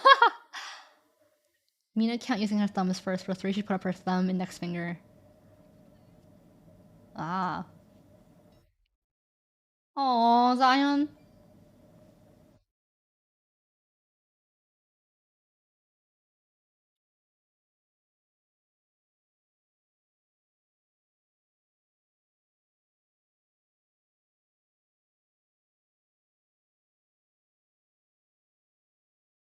Oh, Zion.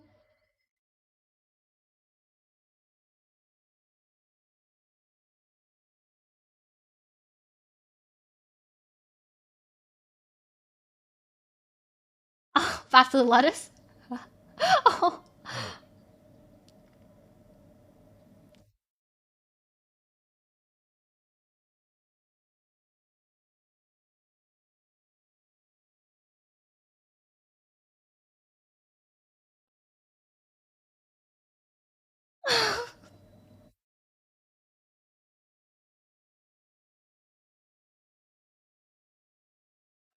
So cute. She's so cute.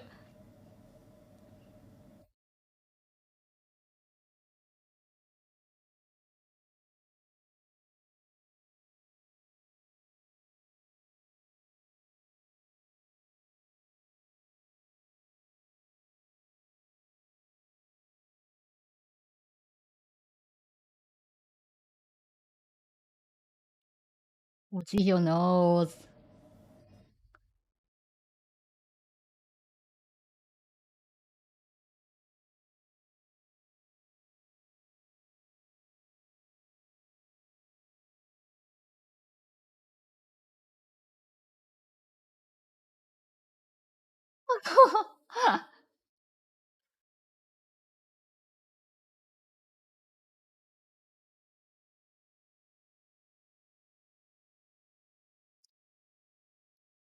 Finger from the salmon.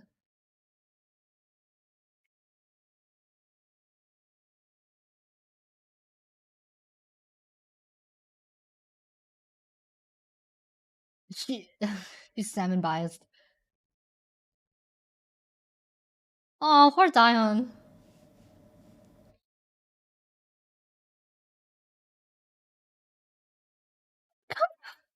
What kind of challenges are these? Okay, Def cook often.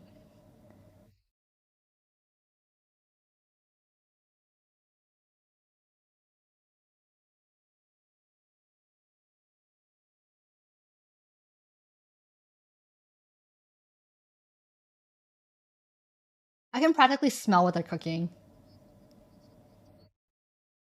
This feels like IRL overcooked.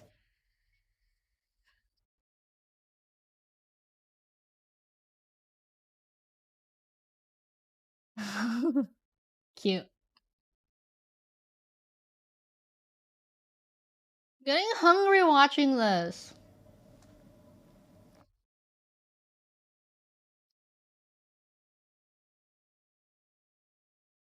Oh,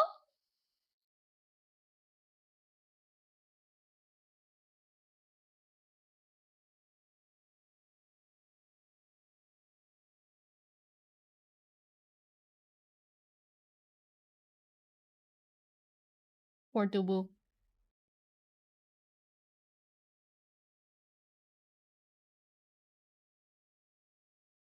Easy.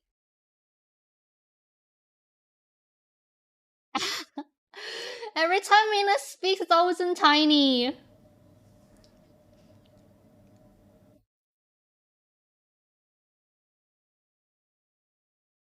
Oh, that looks delicious. Ah, I kind of want a K barbecue now. Mina and Chang so zen. When are they ever not zen? Oh, I want to go to K barbecue so bad now.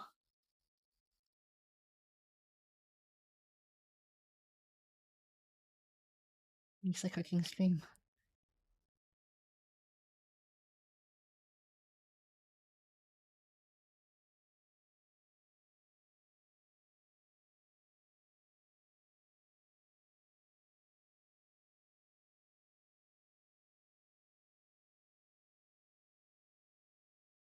So cute.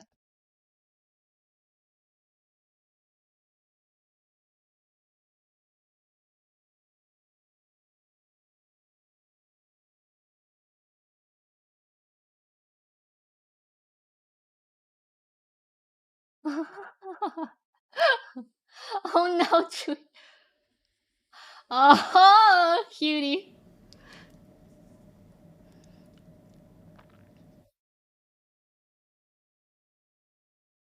Joyeon's such a pro.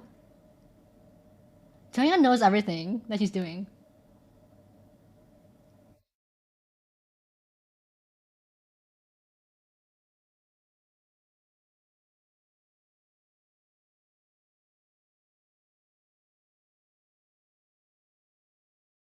I felt bad for the salmon.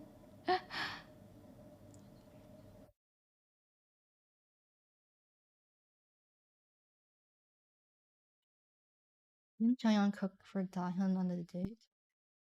Joyeon seems very experienced.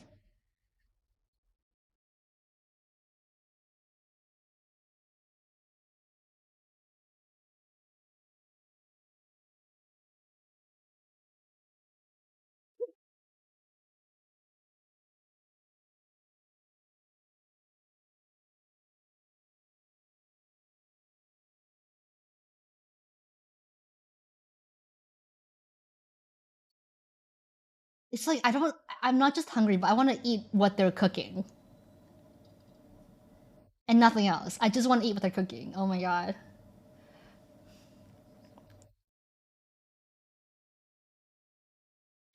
Cutie! Hold on, let's go back there for a sec. Where's my mouse? That was so cute.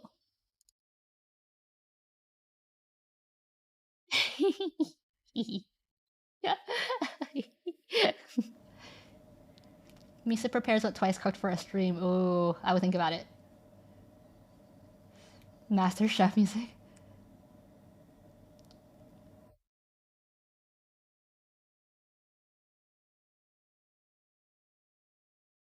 Taeyang looks like a pro, honestly. The way her hair, just the way she looks cooking.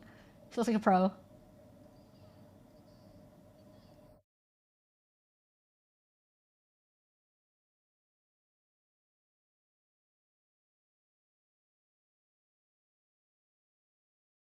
Has Momo done nothing but peel garlics?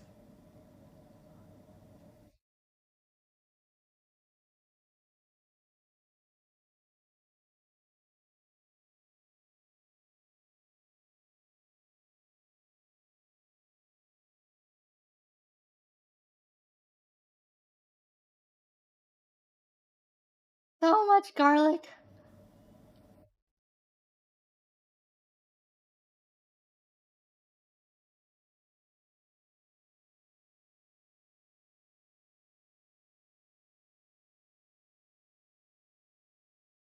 Oh,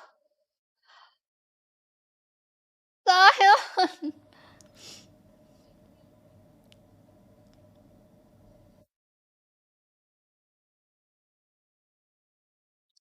Yes. Eh?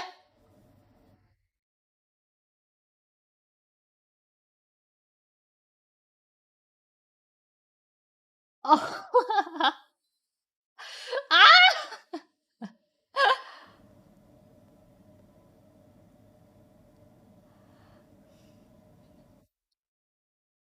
Momo throwing.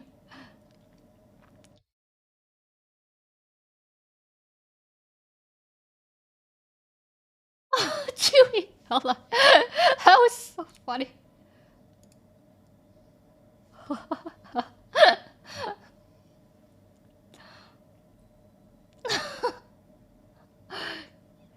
Yeah, finally. Young Pokemon.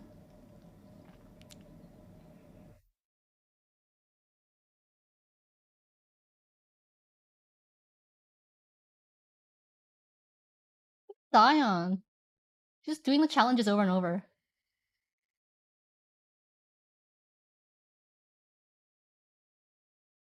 Oh, I love asparagus.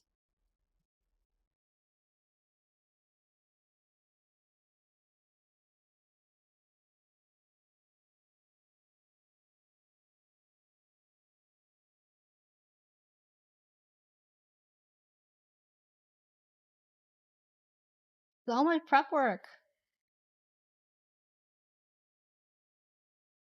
You know, what do you do with the bread, the baguette?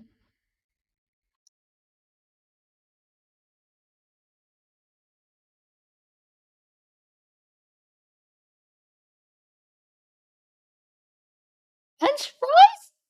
French fries?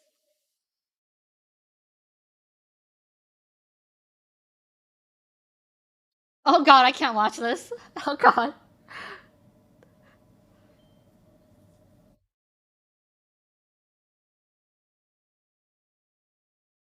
Sounds pro.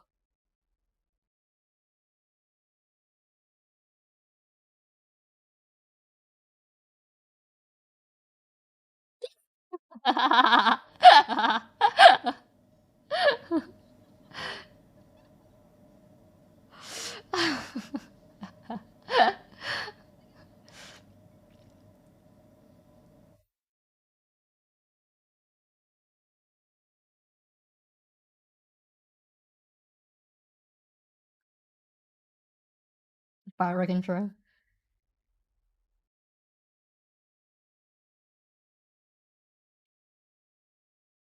Cute.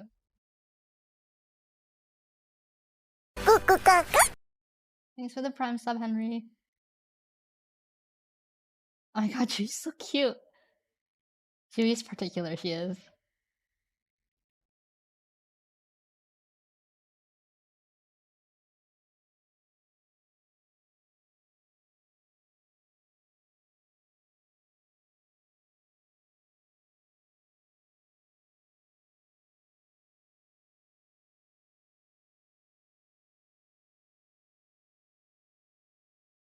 Oh, this is the end, isn't it?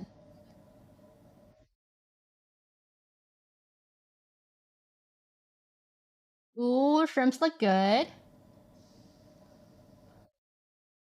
Ooh,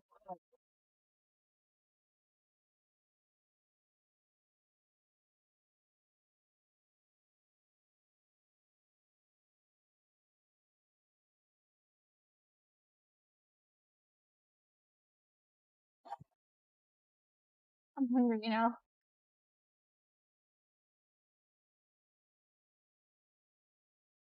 That was very short. I felt like last week's episode was longer. That was very short. That that episode just made me hungry, honestly. No, Nyan will definitely be judging because Nyan's in the teaser for this TTT. More, please. They could be an hour long, and I'd still think they were short, right? It'll never be enough. It'll never be enough. I just love how Jungmi Chang seem to all know what they're doing, but they let Jui do what she wants because she wants to try it. Cute. For which dish are you hungry for? I think the braised pork dish and the shrimps. I saw the shrimps and I was like, yeah, that's the one. I love shrimps. They mutually agreed to not let Nyan into the kitchen. Even a Twice concert doesn't feel like 3 hours. I want a salmon now. You know, guys, you know the worst feeling? It's when you're craving for something to eat, right? Something specific. But you don't have it, so you eat something else to fill the hunger. And then you're full, but you're not satisfied. It doesn't feel good at all because you didn't eat what you were craving. I hate that feeling. That's the worst feeling. Therefore, if you're ever craving anything specific, you have to just get that craving. You can't substitute with something else. Yeah. No, you're just gonna end up feeling full and unsatisfied. It's gonna be awful. Okay? I learned that the hard way. So now I never try to substitute. I just get what I'm craving. Okay? That's the worst feeling. I hate cravings.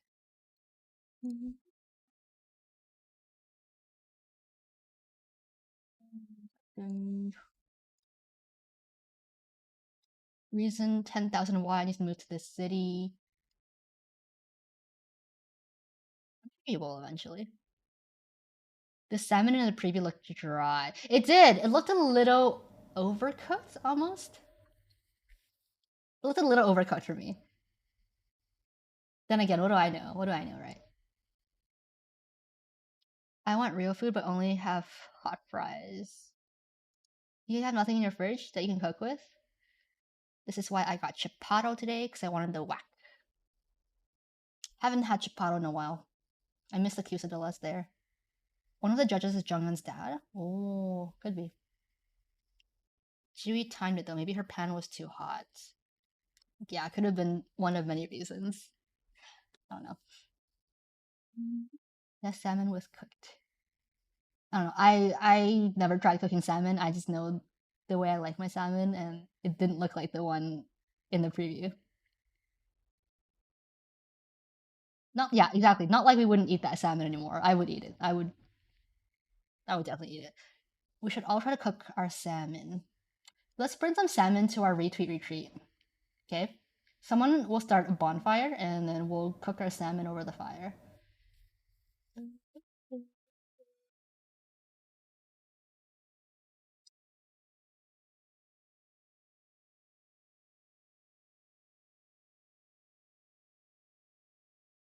Poto sounds good right now.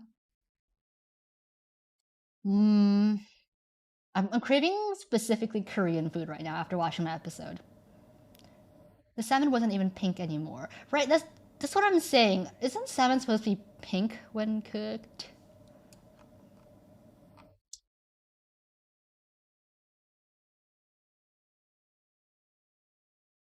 Salmon sushi is so good the one time I tried it. Speaking of sushi, have any of you guys tried omakase sushi? Omakase sushi is like when you sit there and the sushi chefs make sushi in front of you, roll by roll, and then they like introduce each dish to you, like, oh, this is this kind of sushi, this is this kind of fish. It can be very expensive. I think the most expensive omakase I've tried was around $200, and the cheapest was probably around $80. But yeah, really good omakase. Oh my god, it is definitely an experience worth trying at least once, just for the experience, if anything. I want to try that. I've only had sushi once though. Only once? Oh my god, one time, guys, on the internet, I saw a dude microwave his sushi. No, not even microwave, sorry. He was stir frying the sushi. This dude bought some sushi from the grocery store, the supermarket, brought it home and started pan frying the sushi. Oh my god! And then he mushed it all up. He mushed it all up until it just became rice and fish toppings and seaweed. Oh my god. Yeah, that happened. Like, imagine.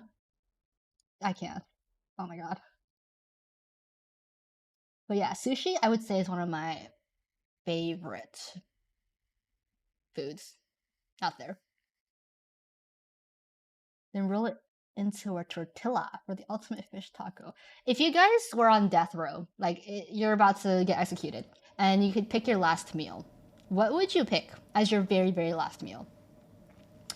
What sushi do you like, Misa? I like eel sushi a lot. Eel sushi is probably my favorite. That or yellowtail? Yellowtail sushi? I think about this a lot, Misa. Good. So you won't have to think twice when they ask you. Whatever, twice cooked? And they're gonna transport all the way from Korea? Poke? If I had to pick my very last meal, oh, that's mama spaghetti. A lot of poke. You know what's really good? Salmon with cream cheese wrapped in kimchi. Oh, I'm not sure I'd be a fan of that though. I'm not a fan of cheese, nor am I a fan of kimchi. I do like cream cheese though. I love. Sometimes I would just eat cream cheese spread on bread. That's it. Not even toasted bread, just regular bread with cream cheese on it. I love it. 100 nuggets from McDonald's. Mm.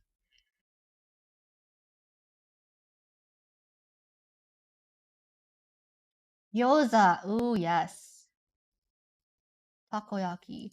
Honestly, I think I would just get Singapore chicken rice. That's what I would get as my last meal. Yeah.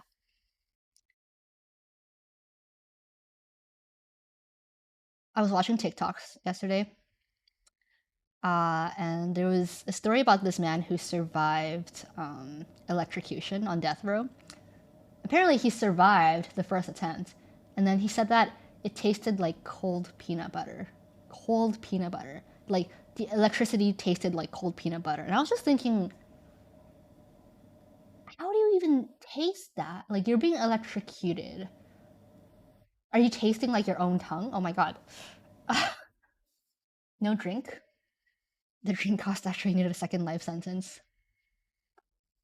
No, no drink. I'll just drink the chicken soup. Cucumber tasted like electricity. A 3-piece from Popeyes. Bye, Jackson. Also, speaking of tongues, I've always wondered this, but where exactly does your tongue begin in your mouth? Like, at what point is it no longer your tongue, but the floor of your mouth? You know? If you think about it, like, where does the tongue start? Or is it just like all tongue?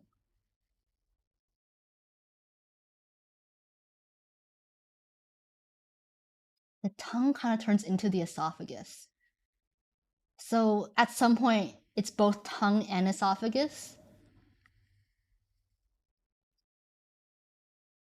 It ends on the other person's tongue I'm kissing. You have fun with that, Reto. Now I'm thinking too much. I watched an episode of CSI Miami, and one guy requested a PB&J with milk as his last meal. Turned out he was deathly allergic to peanut butter and died in his cell. No one knew he had the allergy. I feel like that's something you would check before you give them their last meal. And I feel like that's not a much better way to die than being electrocuted. Because if you die from an allergy, your throat closes up, and you're basically suffocating. You're basically drowning. And I feel like electrocution, I would take electrocution over that. Probably if there are no more taste buds, that's no longer the tongue. Okay, so I wonder if anyone's actually like tried reaching down there and seeing where the taste buds end. Because like, wouldn't the taste buds gradually fade away? How did my throat close up before you would gag? All right. If you guys ever come across an allergy, or even if you didn't know that you were allergic to that thing, and then you start swelling up, your throat starts closing up, go to your local pharmacy and get some Benadryl right away. It's over the counter. Also ask the pharmacist for an EpiPen if you really feel like you're like about to die. And most times they will just give you an EpiPen and inject you with it to save your life. I carry Benadryl with me. Yeah. See, don't go to Emerge unless you know you're. Well, don't go to Emerge until you use the EpiPen. Because if you go to Emerge, if you're breaking out in hives, if it's just like plain itchy hives, go to the pharmacy and just get some Benadryl. Because if you go to Emerge, if you wait 8 hours on Emerge and see the doctor, all they're gonna do is give you some Benadryl. So you might as well just get that at the pharmacy yourself. Can I get some Benadryl? I'm about to die. For real. Literally, you guys have no idea how many patients I've seen come back from the Emerge room at the hospital to the pharmacy with a prescription, and the prescription just says Benadryl. And like you waited hours in the ER just to get a prescription for an over-the-counter medication that I could have told you to get. So don't waste your time. Get some Benadryl, okay? Clip that look. Yeah, and they'll charge you like tons of money for just Benadryl. Benadryl's like $12 over the counter. One time I was allergic to antibiotics and my throat closed up. In that case, you'll Benadryl for one, and then probably an EpiPen shot. The ER copay too. In Canada, it's free. That's why the wait times are like 8 hours. What was that dosage of vitamin C and zinc that you talked about 2 streams ago? So vitamin C, it doesn't have to be an exact amount. Around 500 milligrams, 200 to 500 milligrams of vitamin C and 50 milligrams of zinc. Can we swallow the Benadryl if your throat closed up? If your throat is completely closed and nothing's going down, you need an EpiPen. Yeah, you need an EpiPen. You gotta inject that. Moving to Canada. Canada's healthcare is free, but you have to wait a very, very long time. It's almost like a bad trade-off, to be honest. Sometimes I would rather just pay my way to see a doctor instead of waiting for 8 hours and emerge. RIP being American during a talk with healthcare involved. I've only been to the Emerge once, and it wasn't even for myself. It was with a friend, and I think we waited there for like two to 4 hours, and I thought that was not bad compared to what it would have been in Canada. And it only took 4 hours because they lost their papers. There was a mix-up during the shift switch, and they lost their papers, so we had to wait in line again. So that sucked. Oh well. Yeah, and there's a lot of things that you don't actually have to go to Emerge for. Like, let me just save your time. If you're in pain anywhere, get Tylenol. Tylenol or Advil. But generally, okay, that's assuming you're not pregnant, allergic, have like other medical conditions. If you have medical conditions, go talk to a pharmacist first before you just get this off the shelf. But yeah, so don't bother going to the hospital if you have a headache. Just take some Tylenol, Advil, sleep it off. The only time you have to go to a hospital is if the headache is worse than anything you felt in your life before. If it's the worst headache you've ever had, or if you wake up with a really bad headache. In those cases, go to a hospital right away.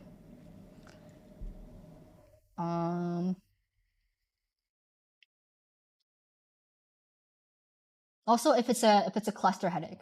So cluster headache is when you feel like it's in the back of one eye. In that case, yeah, you probably won't be able to get rid of it with just over-the-counter medications. Misa med school. What if it's a hangover? If it's a hangover, take Advil with a bit of food and a lot of water. Don't take Tylenol. Because Tylenol gets processed through your liver. Advil goes through your kidneys. And so you don't want to be working your liver too hard, especially during a hangover. I learned from someone that shrooms are best for cluster headaches. I wouldn't know about that. I wouldn't know about that. What else? If you're constipated, go to the pharmacy. Constipation, go to the pharmacy. Get it's called Senecot or stool softener. You'll be surprised how many things you can get over the counter in a pharmacy that you don't have to see a doctor for.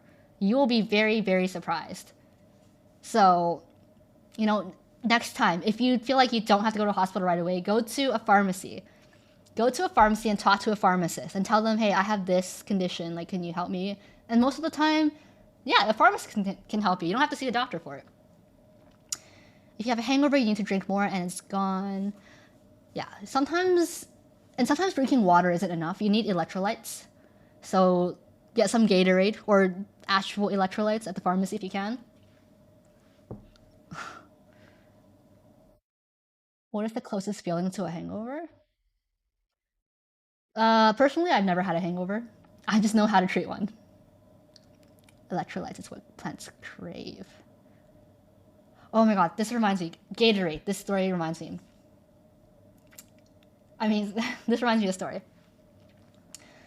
I've always got headache from the inside of my eye, but I've told it's stress. Is it a headache or is it like kind of like radiating and pulsating?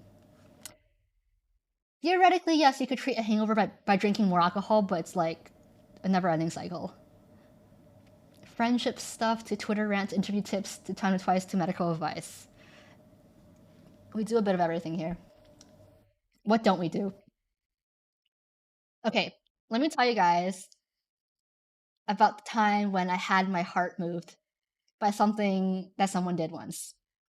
Um, so I was sort of dating this person, but not really. We were just in that stage where we were just like going on dates, but we weren't like a thing.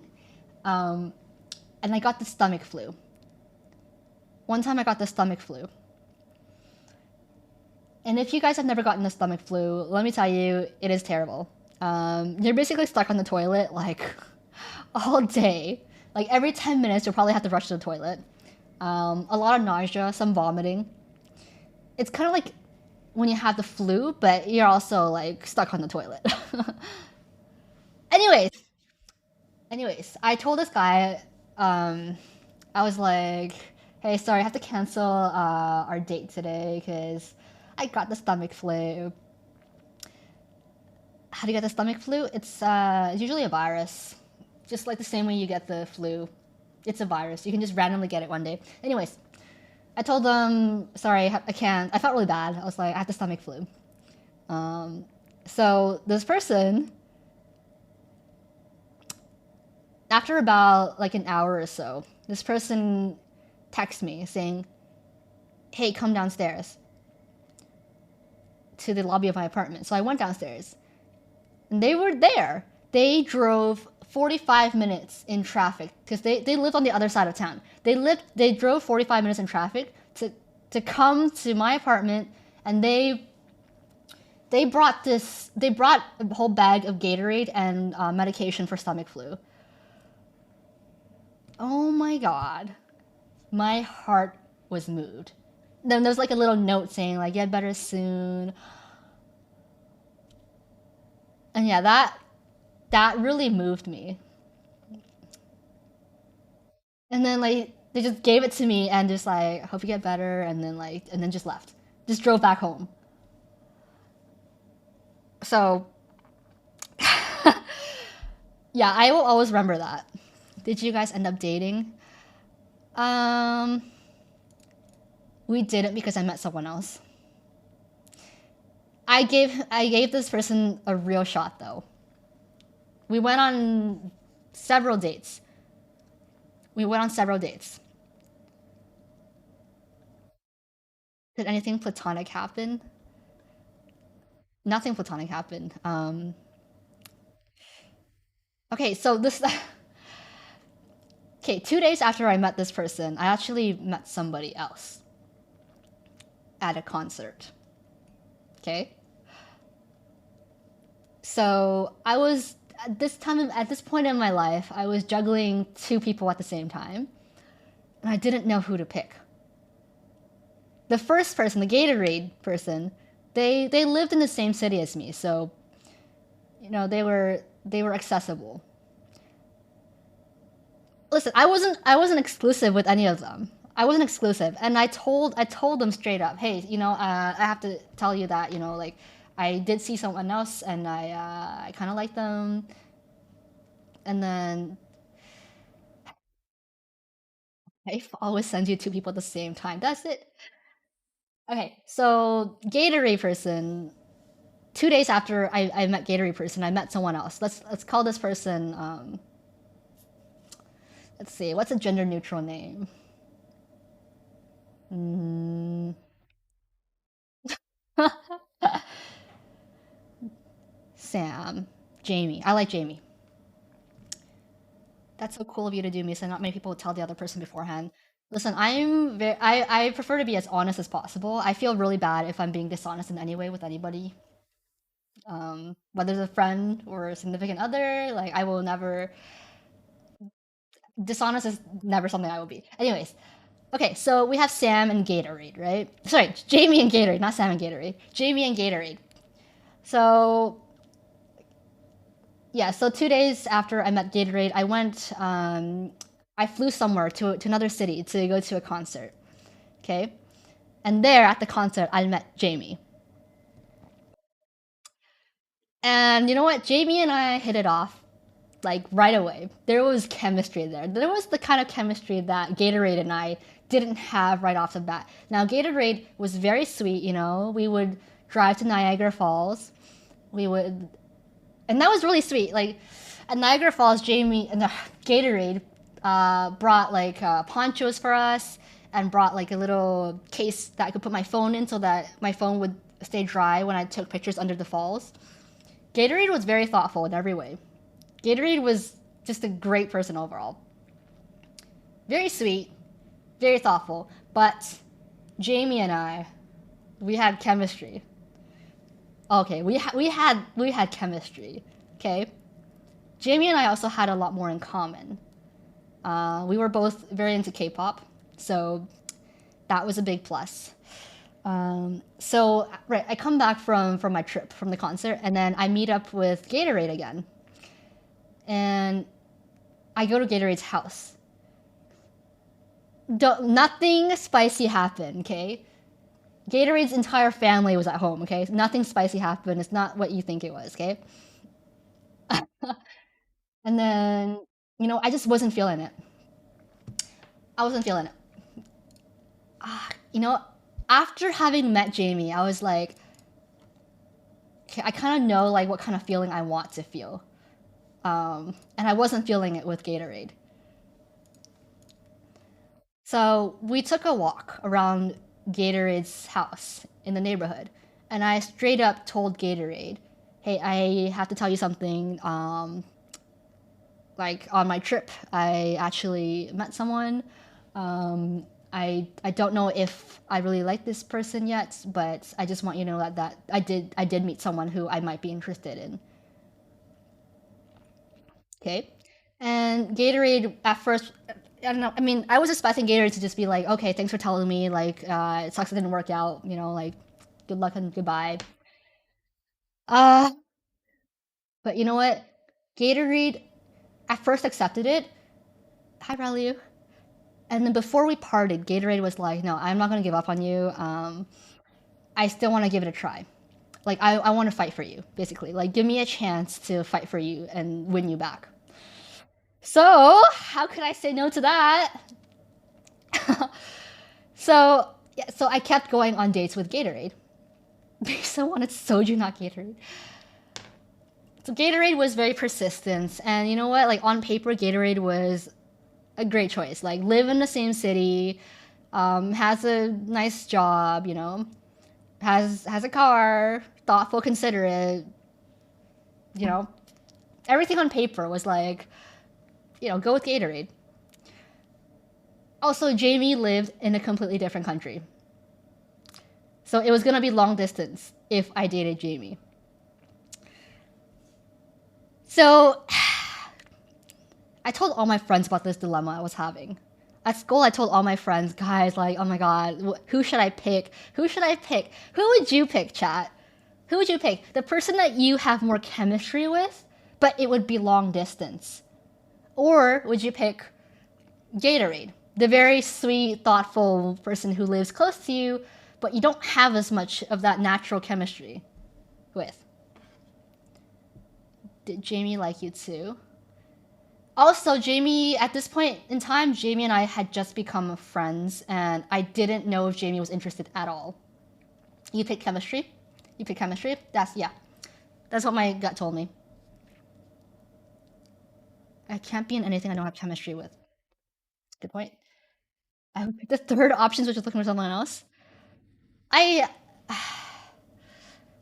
at that point in time, I thought I had to pick either Gatorade or Jamie. Okay, but Jamie was a bit frustrating. Jamie was a little bit oblivious. Jamie was a little bit dense. Okay, I thought I was dropping all these hints and all these signs. Okay. I thought I was being very obvious that I liked you. I like you, Jamie. But I felt like Jamie just wanted to be friends. Jamie kept saying, "Oh, you're like one of my best friends. Oh, you're such a good friend of mine." And then, so I was like, I was very confused because Jamie would give very mixed signals. Because at times I felt like Jamie was like flirting with me, and I thought, oh, maybe like Jamie likes me back. But other times I was like, okay, Jamie clearly has no interest in me and just wants to be friends. So I was very, very confused. I was very confused. No, Jamie was not Alex 2.0. I'm going to finish the story. I'll let you know right now, Jamie was not Alex 2.0. Apparently, Misa likes those that give mixed signals like Alex and Jamie. Honestly, it's not about the mixed signals. It's giving me a bit of a chase. Just a little bit of a chase. Not too much. But I do like a little bit of a chase. A little bit of ambiguity. Okay? Remember, send me song lyrics. Send me songs that make you think of me.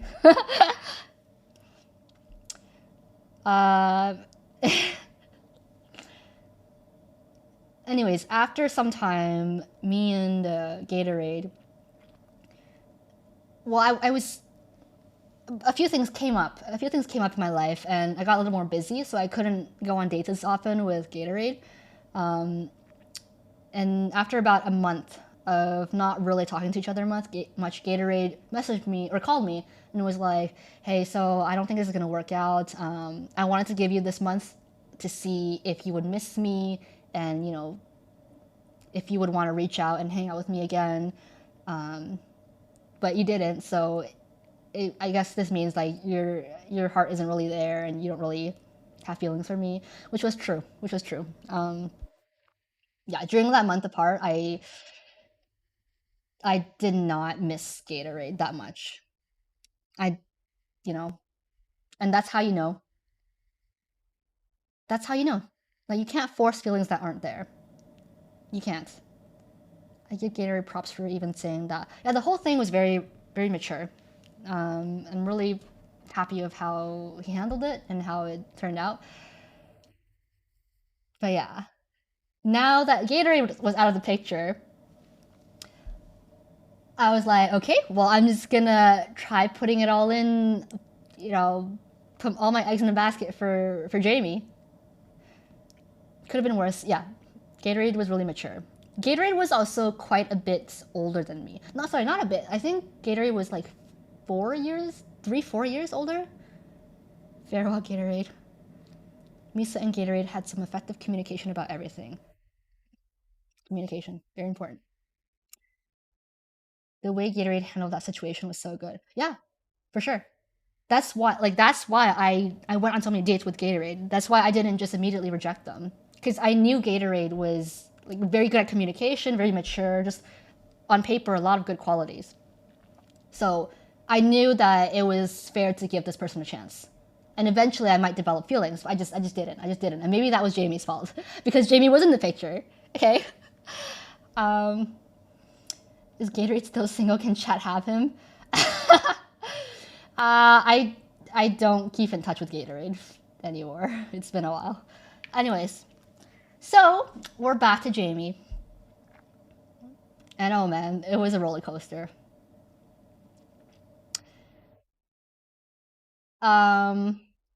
I think I told you this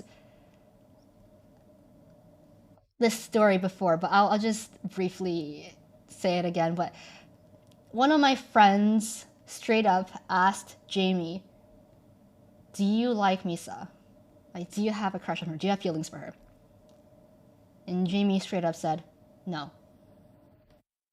Jamie straight up said, "No." And I was so heartbroken. Okay. I was so heartbroken. But Jamie also didn't know that I had feelings, because I kept it under wraps really well. The thing about me is, if I have a crush on someone, I will hide that so well. Like, you'll never know I have a crush on you. And even if you straight up ask me if I have a crush on you, I will deny it till my grave. I will never confess. That's the thing about me. That was the thing about me. I will never confess until I'm like certain that you like me back.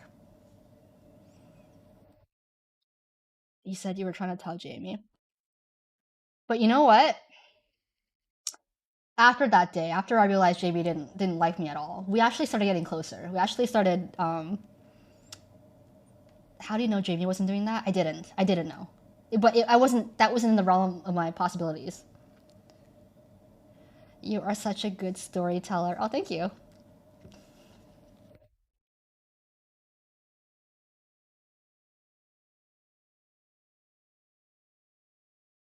Hold on. Google play slow dancing in the dark. Your lack of confession is preventing you from making lemonade with the lemons life gives. Teach me your ways because I wear my heart on my sleeve.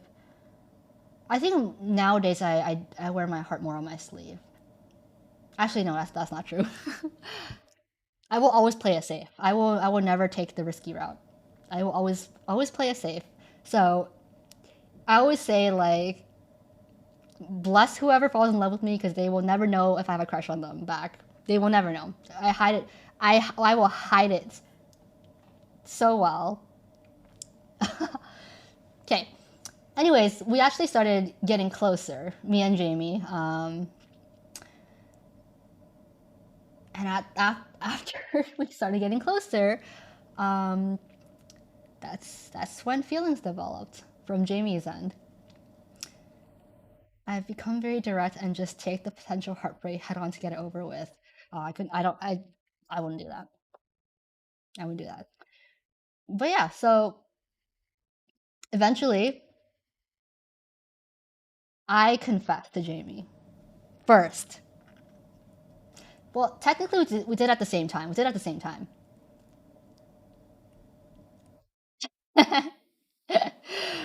And yeah, so that was the first and only time I've ever confessed to someone. Only because I was so sure that, the hints were I was like almost positive that Jamie also liked me. And guys, that is one of the best feelings you'll ever experience in life is feeling a certain way about someone and knowing that they feel the exact same way back about you. It's literally like magic. It's like it's true. You do feel like you're in the clouds. You're floating and it's like the world is perfect. Like you can just die happy right there. Yeah, reciprocated feelings is one of the best feelings in the world. Too bad they're in a different country. Yeah. Yeah. So, I mean, who knows? Maybe things could have worked out with Gatorade if I just gave him more time. But it is what it is. It is what it is. I don't regret anything. So yes, that's a story from my life. Do you have any signal or glitch when you have a crush on someone? What do you mean? Do I have a signal? Like, do I give off signs, or do I give off any signs? Because if like I always act the same way. I always act the same way when I have a crush on someone. I try my best to find out if it's reciprocated. Um, if it's not, oh my god, I'll just cry and weep and wallow in my heartbreak. If it's ambiguous, then I will keep liking them and maybe look for. I'll just keep looking out for signs and hints because I need that. I need that reassurance. I need that reassurance before I can really dive in. Because I don't want to be the one to initiate. Sometimes think, man, life is too short and just go for it with crushes, but the threat of heartbreak sucks so bad. Especially if it's someone that you've been in love with for so long. Like Alex for me. Like I could never confess to Alex because the heartbreak from the potential rejection would have been too much for me.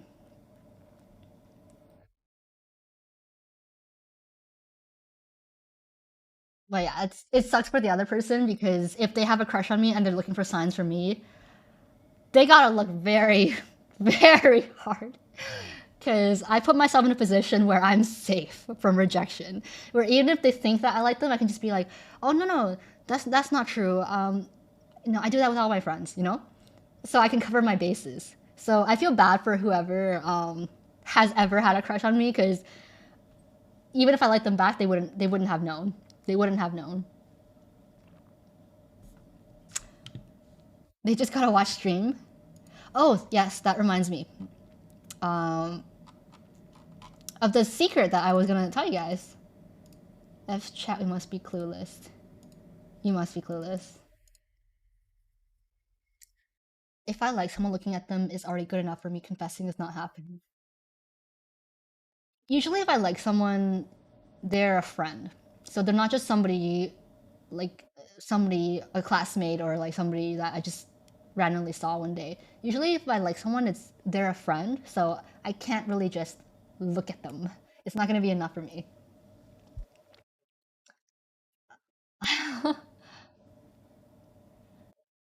That's a story for another day, homie bear.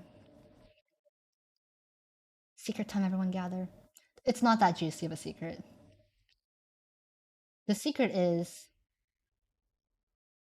mm,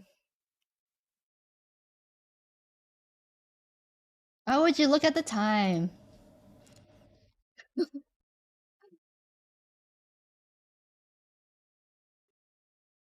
I was AFK. Is the music off for a reason?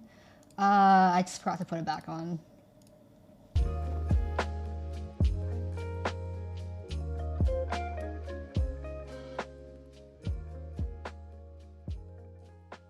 Oops, stream's ending. Thanks for the stream.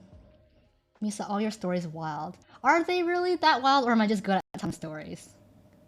Because I feel like I could have easily told this story in a very bland way if I just gave you all the facts.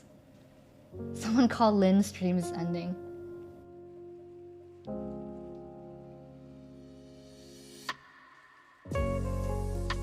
Well, thanks for saying that. My mom is also really good at telling stories. My mom's storytelling is even better than mine. Even better than mine. Her delivery is chef's kiss. Like, she should write a book one day.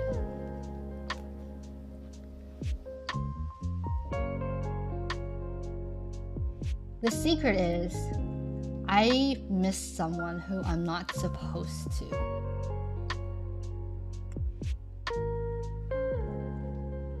And I know they're not watching the stream.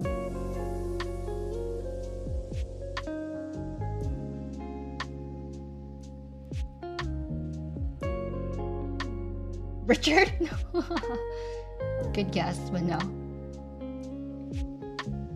The person that showed up in your dream. They haven't shown up in my dream.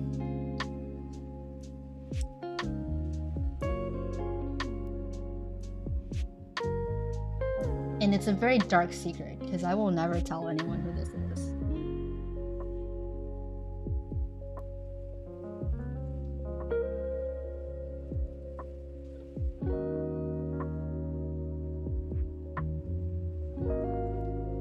I miss someone, but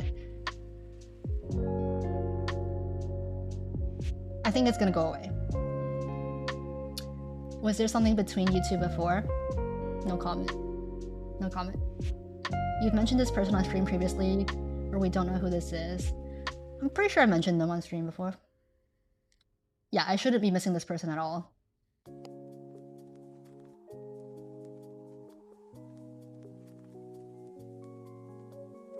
It's kind of like Taylor Swift lyrics in All Too Well, like, you forget this person long enough to remember why you had to forget them.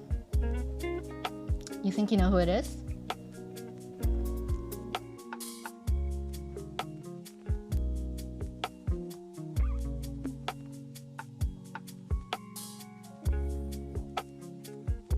I can't say it. But it feels better to say it on stream than to keep it bottled up. Is it one date I love you camera guy? Maybe? Maybe? I'm not up to date on my Misa lore, I have no idea. Peace was over those deep insights. Is it a nice feeling to miss someone? No. It's a horrible feeling, in my opinion. It's a horrible feeling. Especially when it's someone who you can't just reach out to. You know what? On the off chance this person actually watches the VODs, yeah, it's you. But I know they're not gonna watch the VODs. Need to check the Misa autobiography to confirm who it is. Check the wiki! Wait, check the wiki!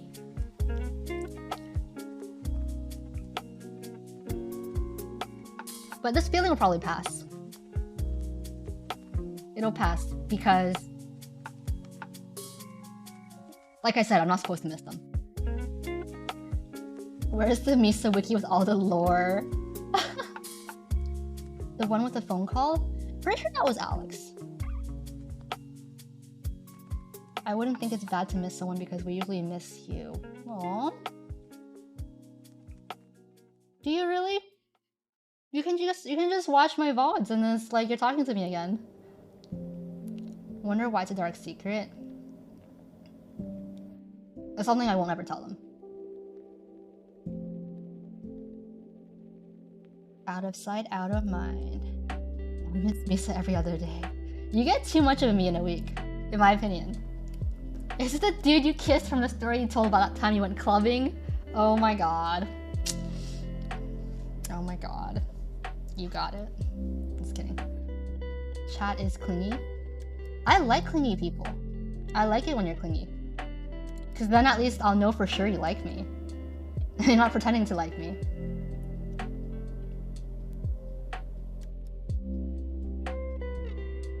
I was gonna say something and I forgot entirely.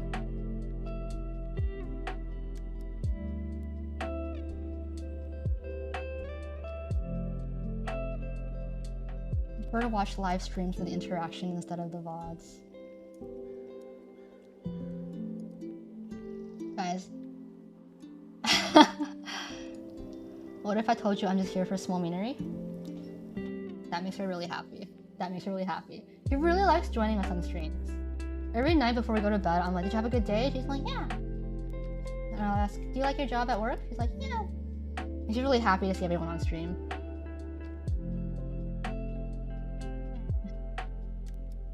Someone send Misa baby shark lyrics to give her hints. Guys, I have a question for you. What is the most favorite compliment you've ever gotten from somebody that you remember?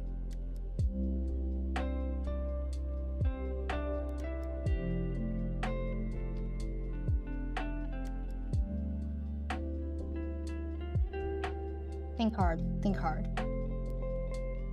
Or what's something that you wish more people would compliment you on? Or you wish people would notice this about you and compliment you for?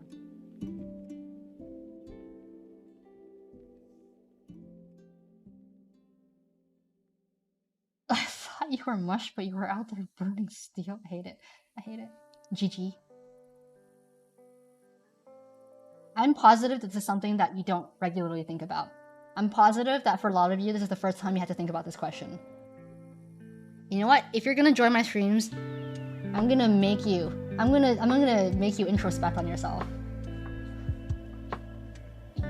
I like the ones like you are so insightful or I like your energy. That's a good one. That's a good one. That I was a good friend. You is strong. You are the smartest person I know. I was able to become a better person because of you. That's really sweet. I don't remember any compliments. It could be something that you really want to hear from people. It could be as simple as, you look really pretty, you look really handsome. Probably someone complimenting my dark eyes because kids in middle school tried to bully me for having dark eyes. The question was, what is your most favorite compliment that you've ever gotten? Or, if you don't have one, like what is a compliment that you want to hear from someone else? Most. And I can tell you guys are thinking hard. I can tell, because chat's going slow. That's my secret, Misa. I'm always introspecting.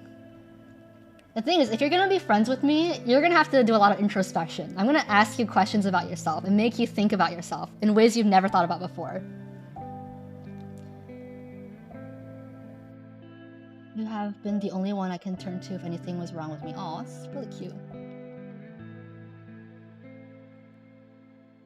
Compliments make me feel awkward because for the most part, I can't believe any...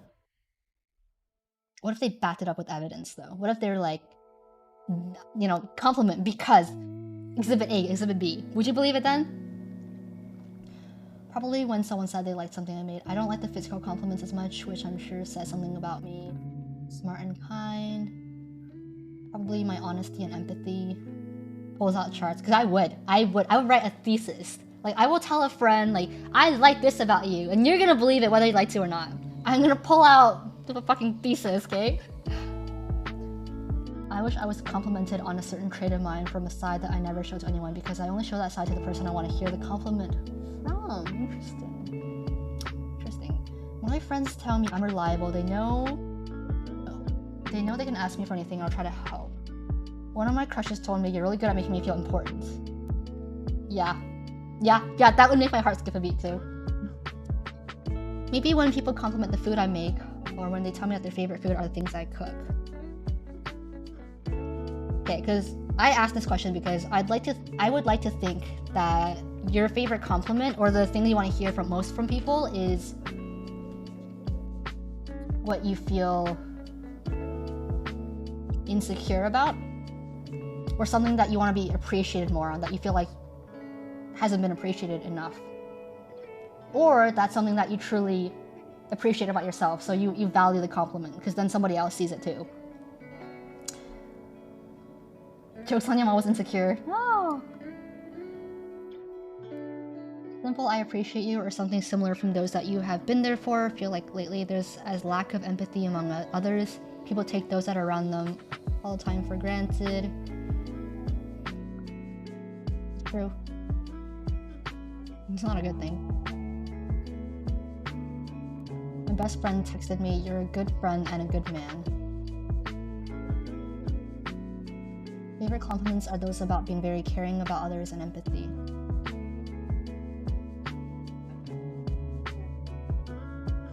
I like when I'm told smart and kind. When people compliment my style, I always appreciate it because I put effort into my fits. Love that, love that. I've been told I'm very comfy to talk with. In general, I love getting complimented on how caring I am because I usually put in a lot of effort to care for people and it makes it feel worth it. I think compliments are almost like an endangered species these days. I feel like people don't like to give out compliments very freely, but you never know if a compliment can make someone's day, you know? You never know, something trivial and something very small to you can mean a lot to them. So whenever I feel a compliment coming on, like whenever I want to say something about that person, I will just straight up say it, like, "I like this about you." I like your streams. What about me?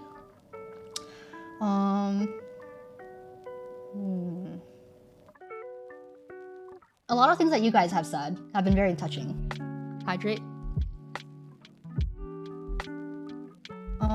There's a few, but I feel like I almost don't want to say it out loud, because then if you compliment me on it, I'm gonna think, "Oh, you're only saying that because I told you about it."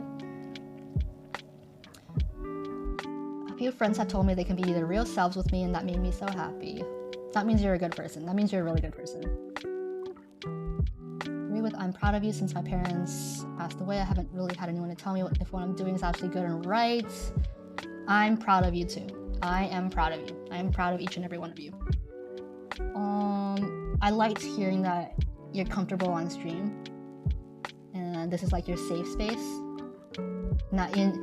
Even when you said you liked my storytelling, that was very, I really like that, because I rarely hear that. Also, I rarely tell stories except on stream, so. I think another compliment I really liked was, or one that I've always wanted to hear more, is when people compliment me on my writing. Because I feel like nobody really says that about me. Also, I don't really write a lot, so I mean, there's not many chances for people to notice my writing. But I've always been proud of myself for my writing and, I don't know, my way with words. So it's something that, makes me feel good. It keeps me motivated to write too when there are compliments. Yeah, so anytime I rate a fic by an author and I really enjoy the writing, I will straight up like go into detail. Like, I liked this dialogue, I like this line, this paragraph, this part made me feel something, you know? I'll go into it because anybody who writes, no matter how many times they hear it, they will always love to hear that they are a good writer, that their words have a weight. So if you know this person's passionate about this thing, like, just compliment it as much as you can. It makes them feel, it gives them so much happiness. I like handwriting compliments. It's something I obsessed over when I was younger. Ooh, I was never complimented on my handwriting, and I don't want to be because I know it sucks. Comfy equals Misa stream. And I feel really good every time you say that you think my stream is comfy and cozy. No matter how many times you say it. It feels good every time. It encourages them to keep pushing towards their goals in that passion or field. And guys, if somebody is talking to you about the things they love, their hobbies and passions in life, if somebody's talking to you about something that makes them happy, I hope you'll never shoot them down. I hope you'll just support them and listen.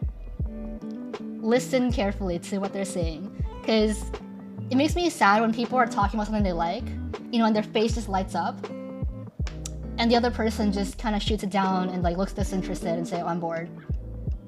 Oh, that's the worst. Because whatever, like, something that makes you happy is so personal to you, and to be shot down like that, and for another person to tell you, oh, I'm bored, that's boring. It's so invalidating. So even if you aren't interested, try to be interested as much as you can. Misa, whatever journey it took you to get here, I'm very proud of you. You've opened up to so many of us, and we hope we can keep helping you grow, whether it's in art or just life. Oh, that's so sweet. That is so sweet. That is amazingly sweet. Not to take silent readers for granted, but that single compliment can really mean a lot. Yeah, for sure. I used to be a very silent reader, but since I started writing myself, I realized, okay, yeah, this is even like one single comment can really make your day. You're very pretty and talented. Thank you. Yes, I always want to hear about people's passions, even if I know nothing about it. Like, you love it, so let's go, tell me all about it. That's what makes a good friend, in my opinion. I want to have friends like that. Friends who will actually listen to me and not just like change the topic to something else. The other day I took a sleeping pill and I said on Discord that your streamings were my safe space, but I deleted it next morning because I felt ashamed. It was so cheesy. No, it's not cheesy at all. It's not. It's not. Be cheesy. Be cheesy. Be as cheesy as you can. Sometimes cheesy is the best, you know? Because it's what you really think. Be yourself, even if it's cheesy. People will love you for that. I once got excited about my collection to a friend and she laughed at me. Fail, friend. I can't cry anymore. I still have a next class. I'm really glad you enjoy streaming as much as we enjoy watching you. I do. I love it. I never thought I would. I didn't think streams would be like this. I thought streams were like where you play games and just like talk to people on the side, but I didn't know that streaming could be like this too, so I really like it. I would love to hear you speak Spanish one day. Not quesadillas, Misa language? Okay, teach me something. Teach me something. Hey, Kevin Pippin! What's up, sis? This is why I like sending long, wholesome DMs like I did a few weeks ago.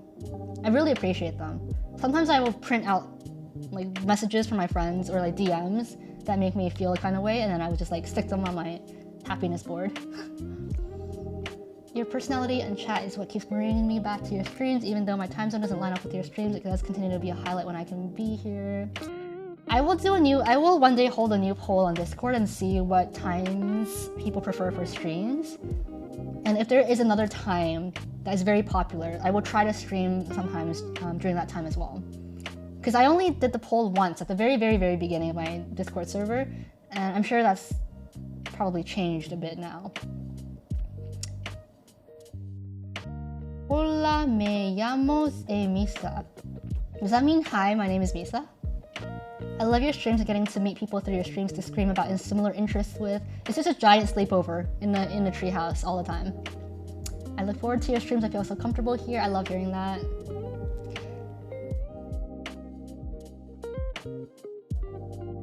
streams make me relax. I'm so glad. How do I make my heart not too soft? I cry easily. Why is that a bad thing though? I don't think that's a bad thing. I like people who have soft hearts. That means you feel more. That means you're a more caring, loving person. Why would you want to harden it, you know? I feel like most of your audience are EST or KST. I feel like most of my audience are in PST actually, but I will put up a poll again. Best stream yet. I'm serious to keep outdoing yourself. Guys, you keep raising the bar, so much pressure. Misa streams are very puggers. CST gang. Yeah, when I first did the poll, everyone was in PST. There was like an overwhelming amount of people living on the West Coast, so I kind of tailored my streams to West Coast time, because I used to stream earlier, around like 5 p.m., 6 p.m. my time. I feel like I don't cry enough. If you want to cry, watch the drama called Signal. It will make you shed waterfalls. I enjoy being here along with sharing a mutual love of Twice with one another. Talking about similar interests with the community is also fun. It is. I feel like the kind of stuff we talk about is like stuff, like, it's things that people usually, they probably think about it deep down, but they would never say out loud to anyone. Because this is like deep stuff. And how often are you gonna find someone who likes to talk about these kind of things? But I'm confident that everybody thinks about these things deep down. You know, but they just don't always talk about it. Lo quiero mucho, chat. Did I pronounce it right? Los quiero mucho? Lo quiero mucho? Do you pronounce the S? We talk about things we don't normally talk about with other people. And they need to be talked about. They need to be talked about. You know? Better to talk about them here than out there with people who, you know, won't reciprocate. Oh, los quiero mucho, chat. Los quiero mucho, chat. Have you watched Tomorrow? I have not watched Tomorrow. Signal is so good, makes me want to be a criminal profiler. Signal is amazing, but no spoilers, because I'm making my friend watch it. Tomorrow, is that a series or is it a movie? New episode of Rings of Power? I haven't watched it yet. I have not watched it yet. I want to watch it soon though. And you know what? It's better that we talk about these things openly now before you have to go learn it yourselves in the real world and meet all these toxic people and go through all these horrible experiences just to learn these lessons. I like Rings of Power. I like Rings of Power and I like House of Dragons a lot. I don't think it's boring. I like it a lot. Like, I would have killed for someone to tell me these things last year. Not killed, but you know what I mean. I desperately wished somebody could understand me last year and would be on my side. Because I felt like nobody really understood me. So, I mean, if you're feeling like that, you know, you can talk about it here on stream, on Discord. And some of us will be there for you. I usually lurk in Twitch communities, but this was the first one I felt comfortable enough to be active in. I love you all platonically, of course. I'm really glad to hear that. I'm really happy to hear that. I hope you continue to be active here. This is just a really safe space. Like, anything goes. This is true. If you encounter something, talk to us. Maybe we've experienced it too. Los quiero mucho, chicos. Ah. The longer you run from your shadows, the greater they become. I was reading this book the other day, and it was like, I don't know what, but it was like, the more you suppress your emotions, the more you try to avoid the problem, the bigger it gets. So might as well just deal with it right away. Because it's true. If you think, or if I say don't think about Momo's dance break in UA, you're gonna think about it. You're gonna think about it. You're thinking about it now. Thank you for the tip, Really, really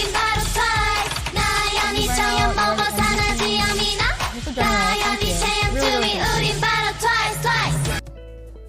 So sweet. Really so sweet.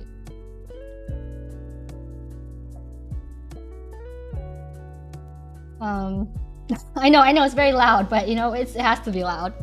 It has to be loud. Because it deserves to be loud.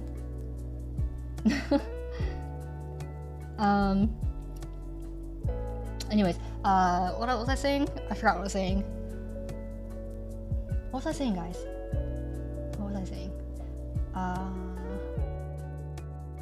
Oh yeah, if I say don't think about like Momo's dance break, you're gonna think about it. So if you are constantly thinking about not thinking about your problems, like every time the problem comes up in your head, you're like, no, can't think about it, gotta push it away, I can't think about it, I don't wanna think about it. The more you do that, the more it's gonna come back. Imagine if every time you thought about like donuts, you think, no, it's terrible, no, we're not gonna think about donuts. Donuts bad, we don't think about donuts. It's just gonna keep coming back to your head until the day you accept your thought about donuts and you actually face the problem. It's just gonna keep coming back and getting worse. I'm afraid of changing and having my life priorities change to the point where I can't be as active in a Pineapple Booty Squad. These are the highlights of my week when things are crummy and I don't want to miss a moment. No matter how busy your life gets, you can always spare a few minutes a day to come join us. It just takes a few minutes to remember that this community is here. So I hope that you continue to join us. Your pronunciation is good. You should learn Spanish for real. Really? Los quieros muchos. I'm looking into joining a stream and only have time during the stream time. Just put on some AirPods and tune into the stream while you're working out. Los quieros muchos. Chicos. I want to work out too, so.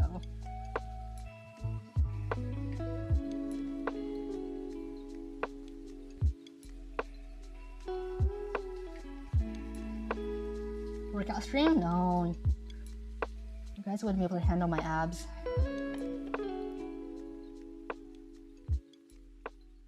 Because of the uni and time zone, I can only watch on Fridays. Being busy is good. It's a good thing. Group workout? Shall we have a group workout session? Should do this before and after pics for the workout journey. It's gonna be like a toothpick and then like buff. How many push-ups can you do? Maybe 2 at most. 2 at most. I tried doing a pull-up the other day. I tried doing a pull-up and I couldn't even lift myself up. Like these were struggling.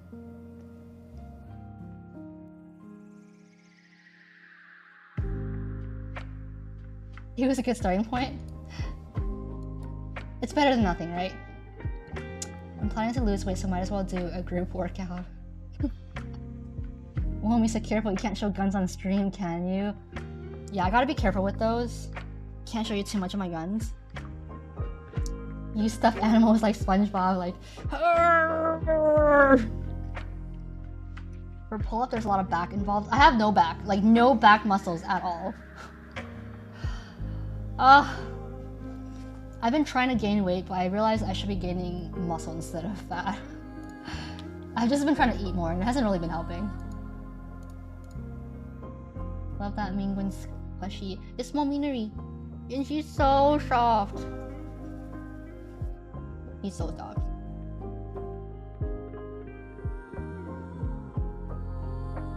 Go Pilates. Ooh, Pilates. I'll think about it. That was nothing, but that's how it always begins. Very small. Accurate. Accurate. Half the work is getting your butt to the gym, honestly. Like, getting there is honestly half the work already.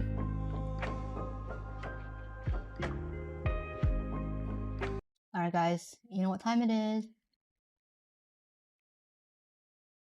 What time is it?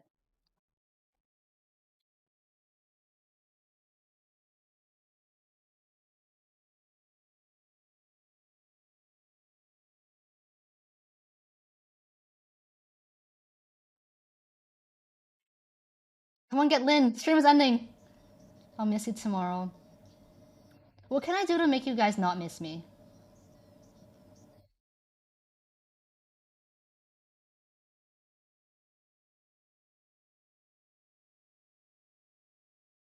As it rains outside, this music plays when we say our goodnights. When we listen to Sana's monologue and Chai Chai good night. The best thing I ever did.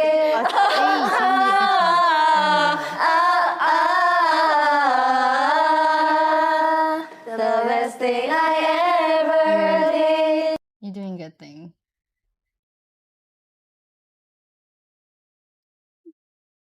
There's ones. Kind of blended in with the song.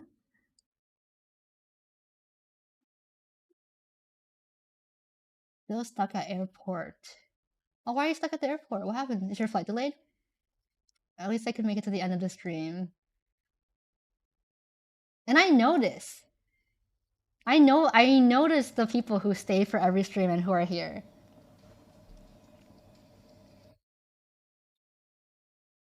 It's only natural to miss you, so we can't really do anything about it.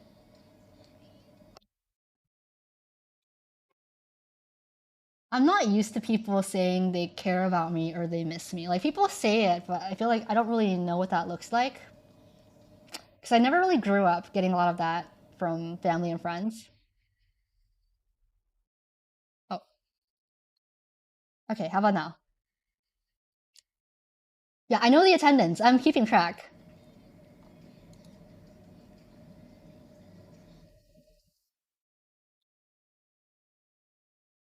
Going to Osaka for work. Ooh, that's fun. Gotta keep a perfect streak. I think honestly, like, it's not even a compliment, but having someone say I miss you or I missed you, oh my god, that like whoa, emotional permanence. It's a thing. Cranberry. The best thing I ever did. I said it in September. The best thing I ever did. Alright, let's listen to Chai Jayo before we end. Chai Jayo. Yes, Los quiero muchos, chat. Misa, thanks again for another great stream. I had a good time. Thanks for sharing Dark Secret with us. I'm proud of you. We'll miss you until next stream. I will miss you guys too. Like the regulars here, the regulars on my chat who are always here. I literally miss you guys sometimes. I think about it and I think, oh, I'm like looking forward to seeing you again next stream.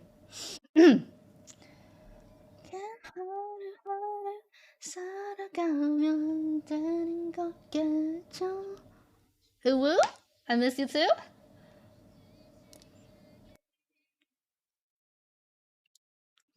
I try to catch every stream, but we'll miss some.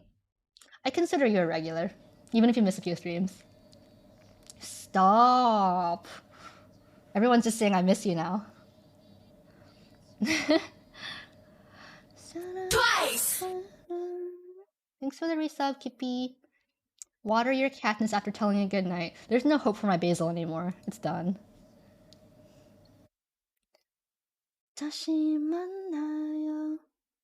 I miss you when you're not streaming. Except for the ooze. You don't miss the ooze? You don't miss that? This is probably the first Twice song I ever heard. Oh. I unfortunately missed your drawing Jewy stream. There will be more of those. There will be more of those. Do I count as a regular if I work like 90% of the time? In a way, yes, but I might not recognize you if you don't talk as much. You're a regular in your heart, and you know it. Regular lurker. If you're a lurker, if you've always been a lurker in this chat, Say I. Is anyone here a chronic lurker? Lurker, speak up. Say I. Say I. Catching these streams is one of the few things I put actual effort into. Oh my god, I feel special. I.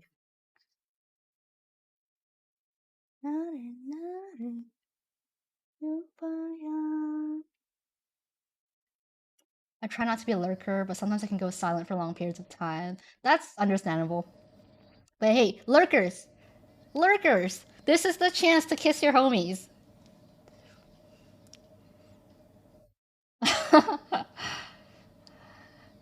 Adopt a lurker. It's like adopting an introvert.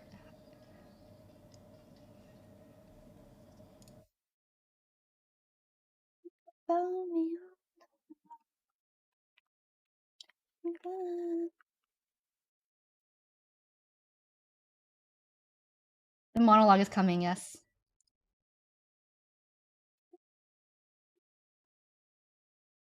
Just here for the vibes. Dun dun dun dun dun dun dun dun dun dun dun. Oh, thank you for the gift sub, Real Renamar. Like keeping stream open while I do other stuff, so even if I don't chat, I watch, listen a lot. I get that. It's like having a friend next to you. Kiss a lurker, then take them to the skydive and kiss.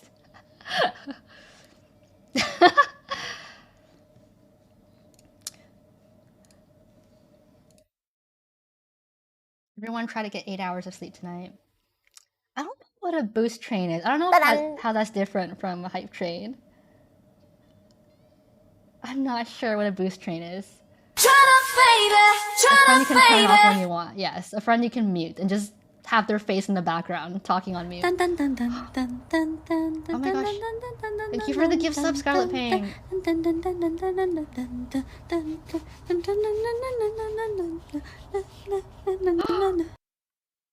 Wait, what happens now?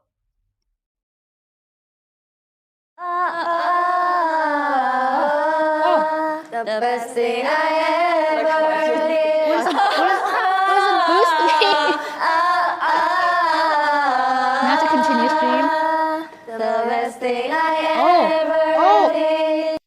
You get recommended to people. Ah. Okay, interesting. Okay, yes, other than I miss you, I think a really heartwarming compliment would be you're special to me. Think about it all night long. Everyone who was gifted a sub must chat next stream with us. Yay, I'm glad some of you guys got subs. No more ads. Sha-la-la-la-la. Sha-la-la-la-la. 잘 자요, 우리 꿈속에서. Another one is thanks for subbing. 오늘도 수고 많이 했어요. 예, 편 쉬워요. 생각하면서.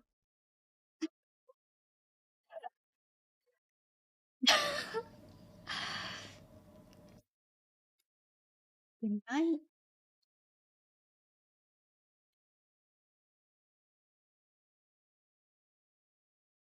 Take the small meanery. 잘 자요. Good night.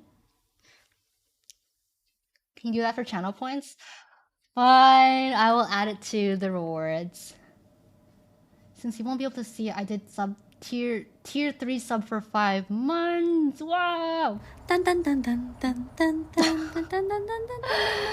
the gift subs. It feels like a subathon. It's like I can't end now. There's. Ah! Okay. Let's hear Sana's narration again. You can't end. It's a subathon. More storytelling? I've told you everything. I think I've told you everything at this point. People gifting to keep stream going, I appreciate you. You just another 5 minutes, okay? 2 minutes? Alright, well, 2 minutes is fine too. Tell us a bedtime story. The best thing I ever did. Thank you, Cardinal.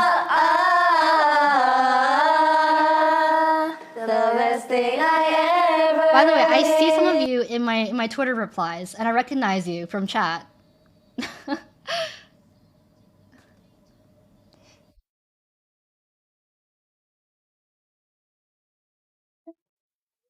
Ta-dan! I mean, if your username is gonna be the same as your chat username, I recognize you. If not, then I probably won't. Thank you, Omskaka. Okay, if you have a different username, I may not recognize you right away.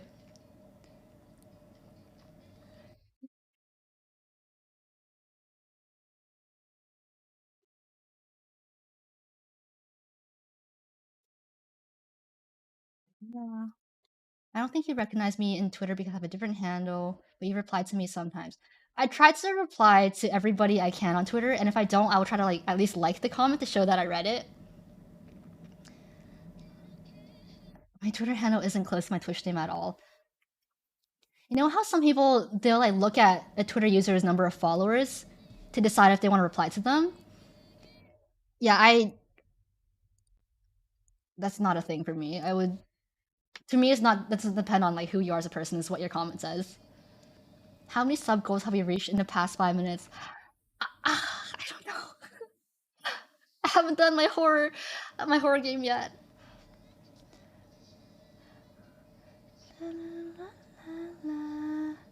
잘 자요 우리 꿈속에서 다시 만나요.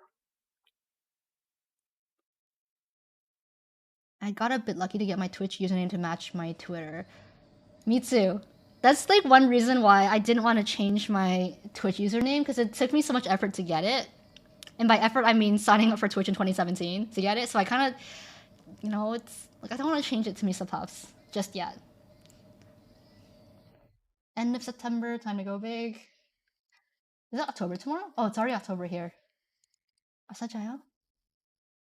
Think about.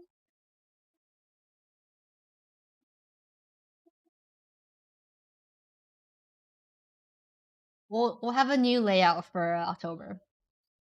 We'll have a Halloween layout. Or something else. Could be anything.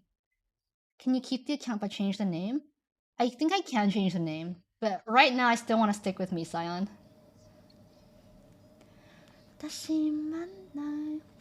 Are you guys sick of this layout yet? Are you tired of this layout?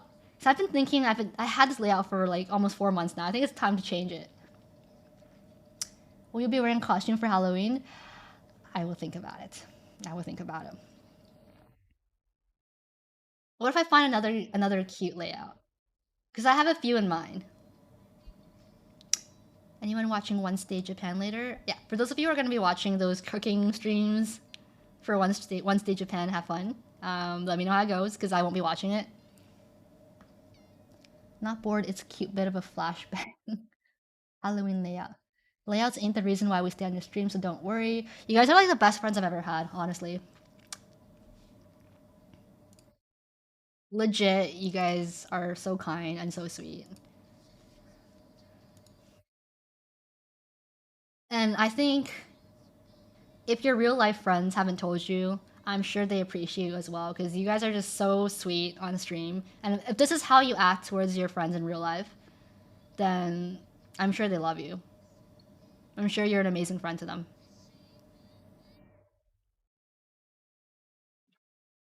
No, you're sweet. No, you're sweet.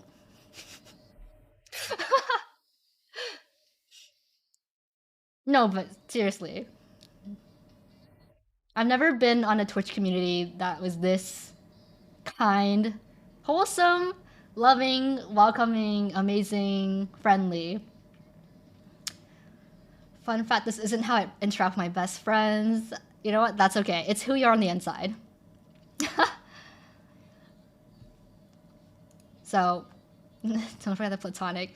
So even if Like, nobody's told you that. Just know that you guys have been really sweet. And you can tell that, like, even newcomers really, really love this community. Because you guys are so warm and welcoming. Okay?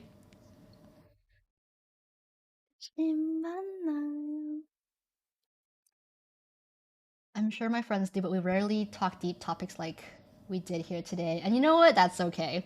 Some people aren't really up for that kind of talk.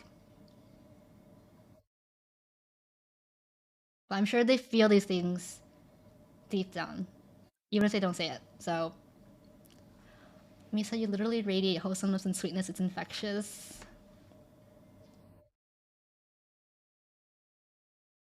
That's really sweet of you to say.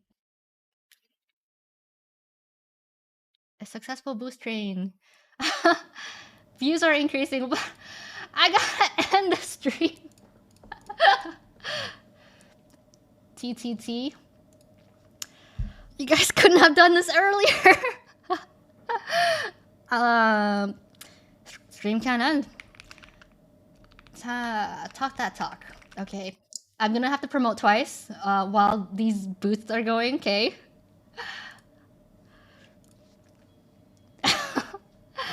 What have you guys done?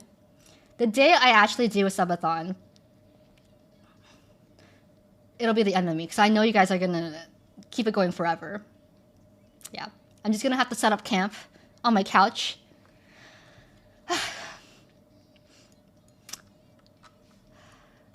Might pass out with stream on. Sorry, Misa, I can't miss you if... We're at 192 viewers. Okay. Alright. Hi, guys! My viewers are keeping me hostage on stream with all the subs, and now they boosted the stream. So, hi, my name is Misa. Nice to meet you.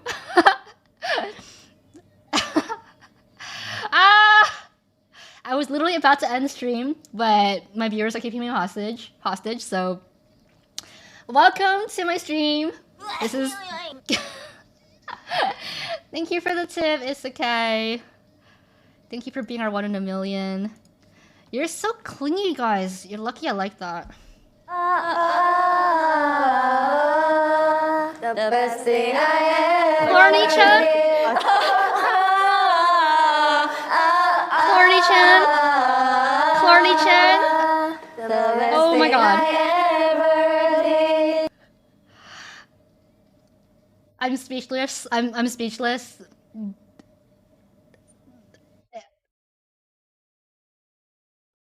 Thank you for the gift subs, Clarny. Oh my god, you are the MVP. You're the official MVP of today. You know what? I am stuck here now. I'm stuck here. I don't even need a sub goal anymore. Like, you guys, I just automatically have reached it, I guess. 24-hour stream. Oh, you guys can't do this to me. Anyways, for anyone who's new to the chat, welcome. This is gonna be one of the most wholesome, cozy, warm communities you'll ever be a part of. I guess I'll give you guys a free sub goal now. Okay, I feel like I have to. I also said goodnight thinking I was gonna leave, but last minute you guys just keep the subs coming, and I feel like I have to keep it going now. It's like, okay, well, we're gonna start the stream over for today. Hi guys, how was your Friday? How's your Friday been? How's your week been? Ooh, no, just kidding, we don't do that here. Yeah, it's for any new viewers, newcomers to chat. I'm an ex-fan translator on Twitter, Twice fan, and what else am I? And this is just a wholesome, cozy treehouse where we're just having a sleepover every night and just talking about anything and everything. We talked about like a million things. We talked about my dark secret, my love life. We talked about medical tips and advice. We watched Time to Twice. We had our daily therapy session. Bye, love forever. Yes, if you have class in the morning, if you need to go to bed, please go to bed. There will be a VOD. There will be a VOD. You can pretend like you're watching in real time when you're watching the VOD. Okay? Don't sacrifice your sleep for me, okay? Is anyone not subbed yet? I'm the queen. I don't know. Some people might have Saturday classes. Yeah, same. I'm still in shock too, Clarny-chan. And Clarny-chan is an OG. Clarny-chan has been here since the very beginning, I remember. The woman was too stunned to speak. The woman is me. Thank you to everyone who was generous and kind enough to donate and gift subs today. How many subs have you gotten this stream? I'm actually not sure. I have not been keeping counts. And I usually don't check at the end of each stream how many subs I've gotten. I just know it was at least 100 thanks to Clarny-chan. But yes, again, I always say this, but always appreciative of you guys.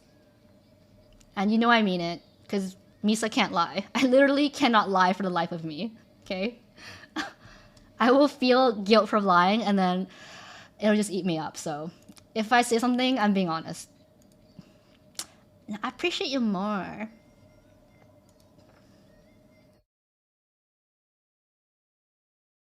Is it still possible to gift a sub? You can. You can always gift the sub, I think. I'm pretty sure. Yeah, you can always gift the sub. Alright, but you guys can't keep me hostage forever.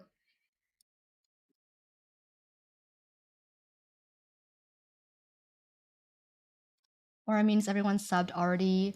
Oh, I think you can always gift subs, even if everybody currently watching is subbed. I think it just like distributes randomly. Ta-da!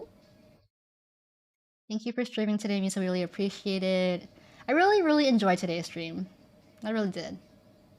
And it's funny because every time I go into stream, not really knowing what we're gonna do that day, like we'll have like loose plans. Like we'll watch Time to Twice, we'll do a drawing stream, but then for the rest of the time, we kind of just improvise, and it just always feels very warm. It goes very well. So I like today's stream a lot. I still don't believe it when you say every stream is the best stream ever, though. I love how all over the place these streams tend to be. It's like a sleepover, you know? You don't really plan what you're gonna do. You just chill with your friends and you just have fun. And then this is the part where mom comes in and says, alright kids, it's time to go to bed. It's time to go to bed. We can talk in the morning. Misa having trust issues. It's really the best stream every new stream. Really? It just gets better and better? Hi, Ian. I'll miss you too. I know some streamers will amp it up, be like, I really love you guys. Oh my god, I missed you so much. Okay, but for me, I'm being real and honest, okay?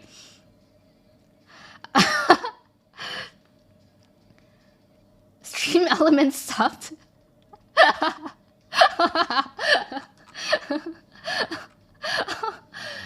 Congrats to Stream Elements for getting us gift sub. Because if I was lying, you would know. Okay? If I was lying, you would know in a heartbeat. How much to get an entire Ubu voice stream?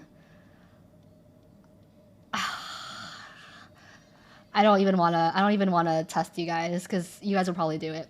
I will not even give it an amount. Don't you have 2 or 3 perma subs as a partner that you can use on bots, etc.? I think I do have a few perma subs. I should probably use them on my bots. Don't even attempt. Yeah, I don't want to. I'd rather do the British accent for the entire stream than do the ooh e-girl voice, okay? That's pain for both you and me. Nobody wins, okay? Nobody wins.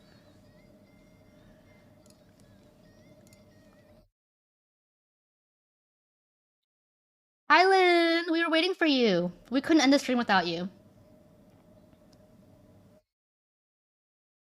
Lynn's here, guys. We gotta end the stream now. Lynn shows up, everyone's like, no! For real, we were literally waiting for you, Lynn. We didn't end the stream because you weren't here yet. But now that you're here, I can finally say my goodbyes. Leave and come back in 15. Celebrity guest appearance. It's always an honor to have Lynn show up in our streams.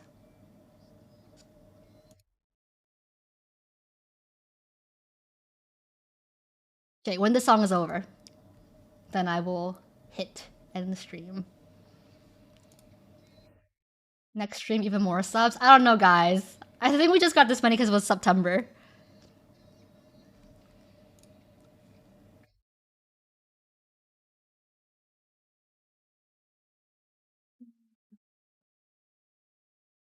Tomorrow, I'm probably gonna spend the day cleaning my apartment. Because I have family coming over on Sunday. So, yeah, nothing fun planned for tomorrow. So, if you miss me, just picture me sweeping the floors, vacuuming all the hair on the ground, because there's a lot of hair. I shed uncontrollably. So, yes, if you're ever wondering what I'm doing tomorrow, that's what I'm doing. Are you going to attempt the next suggestion I sent you? Yes, on the next drawing stream. Remind me. Hopefully you win your fight against 500 horse bears. I'm prepping for it. I'm getting ready. I'm even going to start working out. Really, though, thanks for always making a great stream. I'll be cleaning all day tomorrow, too. It wouldn't be as comfy as a stream if not for you guys. You guys literally make the stream what it is. Like, I could be here just talking to the camera, but it wouldn't be the same without you guys. Thanks for your time with us, sharing all the wisdom and stories. Wishing you a great weekend and cleaning.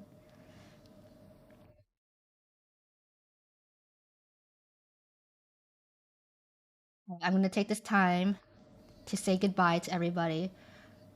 Bye, Connie. Bye, Ada Urameshi. Bye, Avengers. Bye, Elemental. Bye, Fresh D&D. Bye, Humi. Bye, Homie Bear. Bye, Isekai. Bye, Ribbon. Bye, Once Jordan. Bye, Fried Noodles. Bye, The Flying Lexus. Bye, Cocoa Bites. Bye, Clarny-chan. Bye, Joshi. Bye, Amskaka. Bye, Phobos. Wait, it's going too fast. It's going too fast. Ah! Die Orbiting. Bye, Flip That. Bye, Org. Bye, Spicy Nachos. Bye, Eunice Kai. Bye, Subsonic. Bye, Burnout. Bye, Lynn. Bye, Ralliu. Bye, Toksu. Bye, Hawaiian Burrito. Bye, Mickey. Ah!